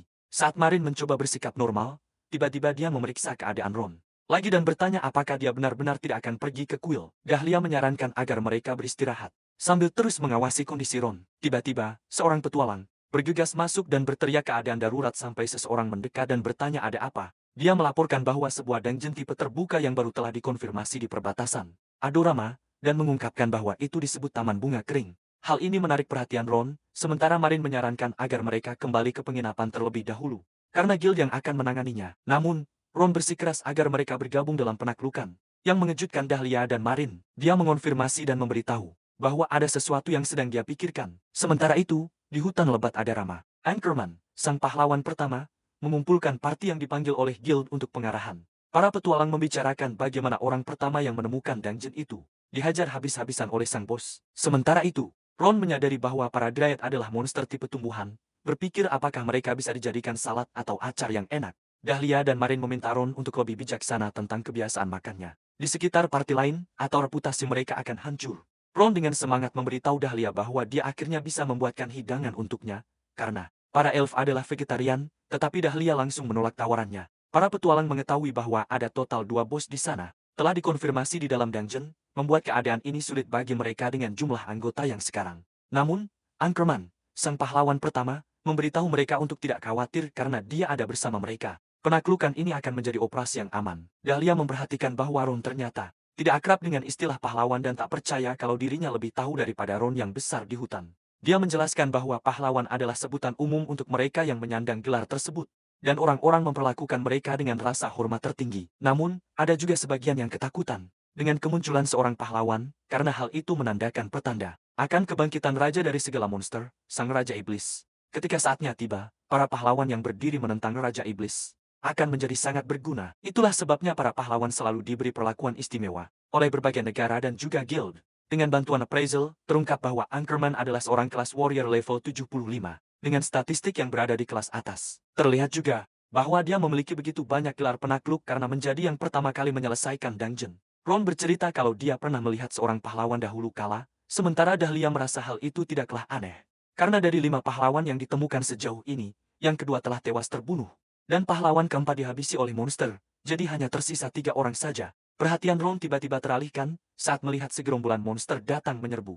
Para petualang menahan mereka agar tidak bisa mencapai unit utama. Membuat Dahlia segera bersiap dan menembaki mereka dengan bidikan akuratnya. Marin ikut bergabung dalam pertarungan sambil menghajar para monster itu hingga tewas. Sementara Ron memamerkan ilmu pedangnya saat dia menebas gerombolan monster itu. Para petualang dibuat takjub oleh parti Ron, padahal awalnya mereka mengira parti itu tidak bisa diandalkan. Setelah mendengar nama parti mereka, Marin tak sengaja mendengar ucapan para petualang. Dia bangga karena nama mereka mulai menyebar, tetapi Dahlia memberitahunya bahwa itu bukanlah sebuah pujian. Sang elf menjelaskan bahwa sang pahlawan dan parti peringkat B akan mengalahkan kedua bos. Satu persatu, sementara peran mereka adalah untuk menghalau monster-monster lain yang mendekat. Akhirnya, salah satu dari Dryad itu pun muncul. Tetapi parti peringkat B sudah mulai kewalahan untuk mengimbangi sang bos. Mereka berusaha membuat bos itu tetap sibuk sampai Anchorman berhasil mengalahkan Dryad yang satunya. Anchorman maju menyerang dan menghindari serangan Dryad itu. Dengan mudahnya, sambil bertanya-tanya apakah dia harus langsung menghabisi monster itu. Sang bos tidak mampu bereaksi tepat waktu. Hingga Anchorman menebas monster itu menjadi berkeping-keping dalam sekejap. Para petualang terperangah oleh penampilan sang pahlawan. Setelah berhasil mengalahkan bos sendirian. Saat Anchorman tersenyum sambil menunjukkan kerendahan hatinya, tiba-tiba Dryad yang lain meratapi kehilangan saudaranya sambil mengeluarkan jeritan yang memilukan. Salah satu petualang merasa terganggu dengan perilaku monster itu, tetapi yang lain tidak peduli dan berharap sang pahlawan segera menghabisi bos yang tersisa. Tiba-tiba tanah retak saat Dryad itu memanggil akar-akaran. Sambil terus berteriak, para petualang diikat oleh akar-akaran itu, dan tidak bisa melepaskan diri, yang membuat Ron panik. Saat dia menyadari bahwa dungeon terbuka ini memiliki banyak bos, dia sadar bahwa mereka harus mengalahkan kedua bos secara bersamaan. Tiran, penguasa taman yang sedang mengamuk, sangat sedih atas kehilangan rekannya. Dahlia bertanya pada Ron apa yang terjadi dengan monster itu. Tetapi Ron memperingatkannya untuk tidak terlalu dekat dengan bos tingkat tinggi itu. Anchorman memerintahkan semua orang untuk mundur karena monster itu level 70. Dan itu berada di luar jangkauan kekuatan mereka. Dia mencoba mengulur waktu agar yang lain bisa mundur. Namun, para petualang tertangkap oleh sulur-sulur dan meminta bantuan. Dalam hati, Anchorman mengeluh bahwa para pemain level rendah ini sangat merepotkan. Terungkap bahwa Anchorman ternyata sudah bertemu dengan serikat pencuri. Sebelumnya untuk mengumpulkan informasi, yang termasuk strategi untuk membunuh kedua bos sekaligus. Dia berbohong dan hanya memberi mereka informasi setengah-setengah, sambil menyalahkan mereka karena telah mempercayainya begitu saja. Dia akhirnya bersiap untuk bergerak dan memberikan serangan pamungkas. Layaknya seorang pahlawan sejati, tiba-tiba, dia terkena kutukan monster itu, yang membuatnya tidak bisa menggunakan skill atau seni senjata selama 10 menit. Aura jahat monster itu menyelimuti atmosfer sementara Anchorman panik karena tidak mendengar tentang skill kutukan itu dari informasi yang didapatnya. Monster itu menyeretnya dengan sulur dan membantingnya ke tanah. Rasa frustrasinya terlihat jelas saat dia berencana memotong sulur itu untuk membebaskan dirinya. Namun, monster itu tidak memberinya kesempatan dan kembali membantingnya dengan keras. Anchorman hampir kehilangan kesadarannya sementara para petualang terus mundur. Setelah melihat sang pahlawan tumbang dan menganggap strategi mereka gagal, Ron menyadari bahwa korban jiwa akan sangat banyak jika situasi ini terus berlanjut. Monster itu mengejar para petualang, sementara Ron bertanya-tanya sampai kapan dia harus menahan diri. Saat dia menggunakan seni pedangnya, berpikir bahwa level sedang saja sudah cukup. Dalam sekejap, Ron melesat di antara monster dan para petualang, dan melancarkan tebasan kuat yang membelah monster itu menjadi dua. Para petualang tertegun setelah dia mengalahkan bos level 70 dengan mudah. Ron tidak menyangka serangannya akan memiliki efek area yang luas, tidak bermaksud membuatnya terlihat begitu dramatis. Sebuah sistem tiba-tiba muncul di hadapannya, mengungkapkan bahwa dia baru saja memperoleh gelar bernama Penakluk Taman Dryad. Dahlia dan Marin tiba-tiba bergegas untuk memeriksa keadaan Ron. Raut bangga terpancar di wajah mereka untuk rekan mereka, sementara para petualang lain mendekati Ron dan berterima kasih karena telah menyelamatkan mereka sambil terus melontarkan pujian. Tiba-tiba, salah satu dari mereka menyadari bahwa Ron adalah orang dari rumor yang memakan monster, dan bertanya-tanya apakah dia tidak berbahaya. Dahlia dan Marin tidak suka dengan nada bicara mereka, mendorong mereka untuk menegur perilaku kasar itu setelah Ron baru saja menyelamatkan nyawa mereka. Kedua gadis itu menyuruh mereka pergi sebelum keadaan memburuk. Sementara itu, di sudut lain, para petualang membantu Anchorman untuk bangkit, tetapi sang pahlawan sangat kesal pada Ron. Karena merebut gelarnya sebagai penakluk dungeon, dia menatap Ron dan bersumpah tidak akan melupakan rasa malu ini. Kembali ke penginapan, Ron mulai mengerjakan tugasnya di atas meja, menyadari bahwa bagian dalamnya akhirnya keluar. Dia mendeskripsikan bahwa bagian itu mentah tapi halus dan mengkilap. Dia mencatat bahwa mereka beruntung bertemu dengan semut dalam perjalanan pulang. Penasaran untuk mengetahui seperti apa rasa kastanya yang dipanen darinya. Pertama, dia mengupas kulit luar yang keras, lalu membuang kulit bagian dalam yang tipis dengan tangan. Selanjutnya, dia merebusnya sebentar di air panas hingga setengah matang. Dia menyarankan untuk mengangkatnya lebih awal agar tidak menjadi lembek. Sambil menunggu rebusan, dia mencampur air dan gula di panci lain. Ron merebusnya dengan api besar untuk membuat sirup sampai dia puas dengan tampilannya. Setelah terlihat pas, dia pun merebusnya perlahan dan melapisinya secara merata, sambil terus menyiramkan sirup ke atasnya. Ketika makanannya sudah terlihat menggiurkan, inilah saatnya untuk menutup panci. Sausnya akan meresap sempurna ke dalam kastanya seiring suhunya menurun, jadi dia membiarkannya mendingin sepenuhnya. Sambil menunggu kastanya mendingin perlahan di dalam panci, dia mengulangi proses tersebut sebanyak 3 kali. Sebelum akhirnya mencapai langkah terakhir, makanan itu pun akhirnya rampung. Sambil mengagumi lapisan gula yang mengkilap dan bentuknya yang pas untuk sekali suap, dia pun bertanya-tanya bagaimana rasa dari buah monster itu. Saat dia mengambil gigitan pertama, dia tidak percaya dengan rasa yang dikecapnya. Lapisan sirupnya mengunci rasa manis kastanya, menciptakan cita rasa yang dalam dan kaya. Kastanyanya menyerap sirup dan direbus perlahan hingga menjadi empuk dan kenyal. Dia mendeskripsikannya sebagai rasa yang menggugah emosi, layaknya hidangan mewah. Dan dia merasa tidak bisa memakan sesuatu seenak ini sendirian. Ron pun menghampiri Dahlia, yang heran dengan suara yang didengarnya dan sadar bahwa Ron sedang memakan monster lagi. Ron menjelaskan bahwa itu adalah sejenis kacang, jadi vegetarian pun bisa memakannya. Tetapi Dahlia menjelaskan bahwa itu tidak benar dan malah bertanya tentang Marin. Ternyata, Marin tidak suka makanan manis dan saudara-saudaranya sudah terlelap. Jadi dia tidak bisa memberikan apapun kepada mereka. Ron lantas bertanya apakah Dahlia benar-benar tidak mau mencicipinya. Tetapi Dahlia justru mundur dengan jijik. Sang elf akhirnya luluh karena Ron terus memohon. Setelah menggigitnya untuk pertama kali, mata Dahlia langsung terbelalak kaget. Dia tidak percaya bahwa itu adalah buah monster karena rasanya begitu manis dan lembut. Sementara sirupnya yang wangi sangat cocok dengan teksturnya yang kenyal. Ron bertanya apakah rasanya enak. Tetapi Dahlia terlalu gengsi untuk mengakuinya. Dahlia akhirnya angkat bicara, mengatakan bahwa makanan itu syarat akan cita rasa musim gugur dan bertanya apa nama hidangan tersebut, yang oleh Ron dinamai sesuai dengan namanya sendiri. Dahlia tak habis pikir Ron menamai camilan dengan namanya sendiri, tapi Ron menjelaskan bahwa yang terjadi justru sebaliknya.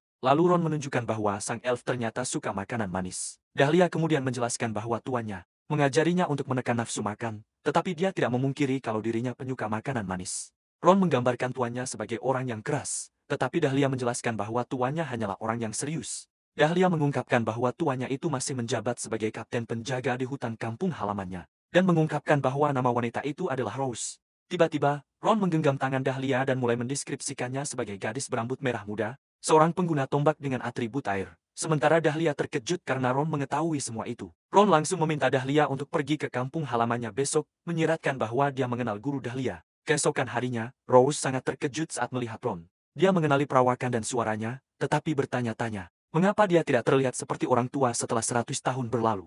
Ron mengingatkannya bahwa usianya baru sekitar 15 tahun saat mereka pertama kali bertemu. Mengungkapkan bahwa sahabat penyihirnya adalah eksekutif termuda di Menara Sihir, yang sangat menyukai kue Marlin, tapi tidak tahan dengan kue yang dipanggang oleh Rose. Dia juga mengingatkannya bahwa Rose dulu punya setumpuk surat penggemar dari para tentara bayaran. Rose menghentikannya saat Ron membuktikan bahwa dirinya asli, hingga Rose terdiam sejenak. Dalam hati, Rose menyadari nada bicaranya yang polos, yang kontras dengan auranya yang pendiam. Tapi dia tetap tidak percaya bagaimana ini mungkin terjadi. Ron mengungkapkan bahwa dia punya alasannya sendiri. Saat Rose memintanya untuk menunjukkan tangannya, dia merasa aneh karena Ron tidak berubah sedikit pun. Sementara dirinya menua seiring waktu, Rose bertanya apakah Carlo masih hidup dan muda sepertinya. Namun Ron menjawab bahwa Carlo sudah meninggal. Rose terdiam sesaat. Saat Ron melanjutkan bahwa dialah satu-satunya yang selamat, Rose mulai memahami situasinya. Karena sudah 100 tahun berlalu, dan tidak mungkin manusia biasa masih hidup, dia berasumsi bahwa mereka semua sudah tiada. Tapi Ron dengan lembut memanggil nama Rose. Dia mengingatkannya tentang item langka yang dia dapatkan saat mereka membentuk party untuk terakhir kalinya. Item itu berasal dari Ratu Laba-Laba, Regina Arania, yaitu buku skill Arachnophobia. Rose pun teringat akan item tersebut, karena dialah satu-satunya penilai yang berhasil mengidentifikasinya untuk Ron. Ron mengepalkan tangannya dan mengungkapkan bahwa item itulah alasan mengapa dia masih hidup, dan alasan dia membiarkan teman-temannya tewas. Dalam sebuah kilas balik, segerombolan monster menyerang Ron, tetapi dia berhasil menahan mereka. Carlo, rekan satu timnya, mempertanyakan monster jenis apa itu. Padahal mereka hanya datang untuk memburu Goblin. Pemimpin mereka menyuruh semuanya untuk tenang dan memerintahkan Ron untuk menahan garis depan. Dia berhasil menahan para monster itu dengan perisai raksasanya. Saat sang pemanah bersiap untuk menyerang, hujan anak panah langsung menghujani para monster. Sementara sang pemimpin memberi isyarat pada Carlo, dia mengonfirmasi bahwa dirinya sudah siap. Kemudian, dia melepaskan sihir apinya. Sang pemimpin bertanya apakah Ron pernah melihat Goblin seperti yang mereka hadapi, tapi dia bilang tidak pernah. Rekan-rekan mereka marah pada kliennya karena tidak memberitahu tentang bahaya dari misi ini. Tapi Damien, sang penyembuh, menyuruh mereka untuk tetap berpikir positif. karena mereka bisa saja menuntut bayaran risiko nanti. Carlo memberitahunya ini bukanlah lelucon, dan bersikeras bahwa mereka harus mengambil satu mayat sebagai bukti dan melaporkan bahwa informasinya salah. Tiba-tiba, seseorang berkomentar betapa kejamnya pemandangan itu, yang membuat Carlo terkejut. Seseorang yang mengenakan tudung tiba dan mengungkapkan kekecewaannya setelah menghabiskan waktu lama membuat para monster itu. Mereka bertanya siapa dia, karena area ini dibatasi untuk permintaan penaklukan. Sang pemimpin memanggil Ron, dan dia segera mengambil posisi untuk melindungi kelompoknya. Sang pemimpin mengungkapkan bahwa mereka adalah petualang resmi yang sedang menjalankan misi dan hutan ini terlarang. Jadi dia memintanya untuk memperkenalkan diri. Wanita itu mengenali mereka sebagai manusia yang menghancurkan subjek percobaannya. Para petualang itu pun mundur setelah menyadari bahwa wanita itu berada di level yang jauh berbeda. Wanita itu berkata bahwa dia sedang berada di tengah-tengah ritual suci, sambil mengeluh beraninya. Mereka mengganggunya, sementara sang naga emas menampakkan wujud aslinya yang bersisik. Ron menyadari ada yang tidak beres, jadi dia memutuskan untuk menggunakan skill appraisal. Tapi semua informasi tidak terlihat kecuali rasnya, yaitu seekor naga. Dia menarik perhatian monster itu yang langsung menghantam Ron hingga terlempar ke udara. Sang pemimpin tertegun setelah melihat Ron jatuh menghantam tanah, membuatnya tak sadarkan diri. Naga emas itu menyebut Ron tidak sopan, dan memutuskan untuk menjadikan mereka semua sebagai persembahan spesial untuk ritualnya. Sang pemimpin memerintahkan semua orang untuk bersiaga di posisi tempur dan meminta Damien menyembuhkan Ron. Sang naga emas menyadari bahwa dia belum memperkenalkan dirinya. Karena terburu-buru, jadi dia mengungkapkan identitasnya. Puncak dari kecerdasan para naga, para petualang itu pun panik. Sementara mereka berusaha keras untuk tetap fokus padanya, karena gerakannya sama sekali tidak bisa ditebak. Carlo menyadari kalau naga itu menumbangkan Ron hanya dalam satu serangan, dan berpikir mereka harus segera kabur. Jadi dia memutuskan untuk membutakannya terlebih dahulu dengan sihirnya. Tiba-tiba, sebuah benda tajam menusuk perut sang naga dalam sekejap. Tapi naga itu justru mengejeknya karena menggunakan sihir. Sang pemanah pun segera memfokuskan bidikannya. Namun dia juga langsung dihabisi seketika. Sang pemimpin bahkan tidak bisa melihat atau mendengar gerakan sang naga, terkejut dengan betapa kuatnya lawan mereka. Dia mulai kehilangan harapan dan tidak tahu harus berbuat apa. Untungnya, timnya masih bisa bertahan walau dengan susah payah. Dia mengandalkan sihir penyembuhan area luas milik Damien untuk menyelamatkan semua orang, tapi dia perlu mengulur waktu. Selagi Damien sedang menyembuhkan Ron, sang pemimpin bertanya apa yang dilakukan naga sepertinya di hutan seperti ini, sampai akhirnya sang naga mengungkapkan bahwa dia menginginkan kebangkitan kembali sang Raja Iblis. Sebagai pemilik segala kebijaksanaan, dia mengaku mendapat sebuah pencerahan. Dia berencana untuk menyucikan dunia dari wabah yang dikenal sebagai umat manusia, dan mereka semua harus dilenyapkan. Akan tetapi, ada satu sosok yang menyadari hal ini jauh sebelum dirinya, seseorang yang mendedikasikan hidupnya untuk memerangi umat manusia. Yang dia ungkapkan tidak lain adalah sang Raja Iblis. Sang naga mengungkapkan bahwa dia sedang mempersiapkan sebuah ritual suci untuk kebangkitan sang Raja Iblis. Untuk mengabulkan keinginannya membalas dendam, sampai akhirnya sang Raja Iblis berhasil merebut hatinya dalam proses itu. Dan dia berencana untuk menjadi ratunya saat sang Raja Iblis kembali. Dia merasa bangga pada dirinya sendiri, karena telah jatuh cinta pada Raja Iblis, dan menjuluki dirinya sebagai naga gila yang dimabuk asmara, Salvator. Damien menyadari kalau naga itu sudah benar-benar gila, tapi Oce hanya berhasil memberi mereka sedikit waktu. Persiapan sihir penyembuhan area luasnya hampir selesai, dan begitu sihir itu aktif, dia akan segera membawa semua orang untuk melarikan diri. Akan tetapi, sang naga mengejek mereka dan mengungkapkan rencananya untuk menjadikan mereka sebagai bahan percobaan baru, sambil membunuh Damien dan yang lainnya. Ron mengakui bahwa mereka tidak akan bisa menang dalam pertarungan langsung, dan mereka semua akan dihabisi. Namun, jika dia menggunakan jurus andalan yang selama ini dia simpan, mungkin dia bisa menciptakan sebuah celah. Karena tidak punya pilihan lain, dia pun melepaskan kekuatan arachnofobia. Kemudian, debuff asimilasi pun diaktifkan.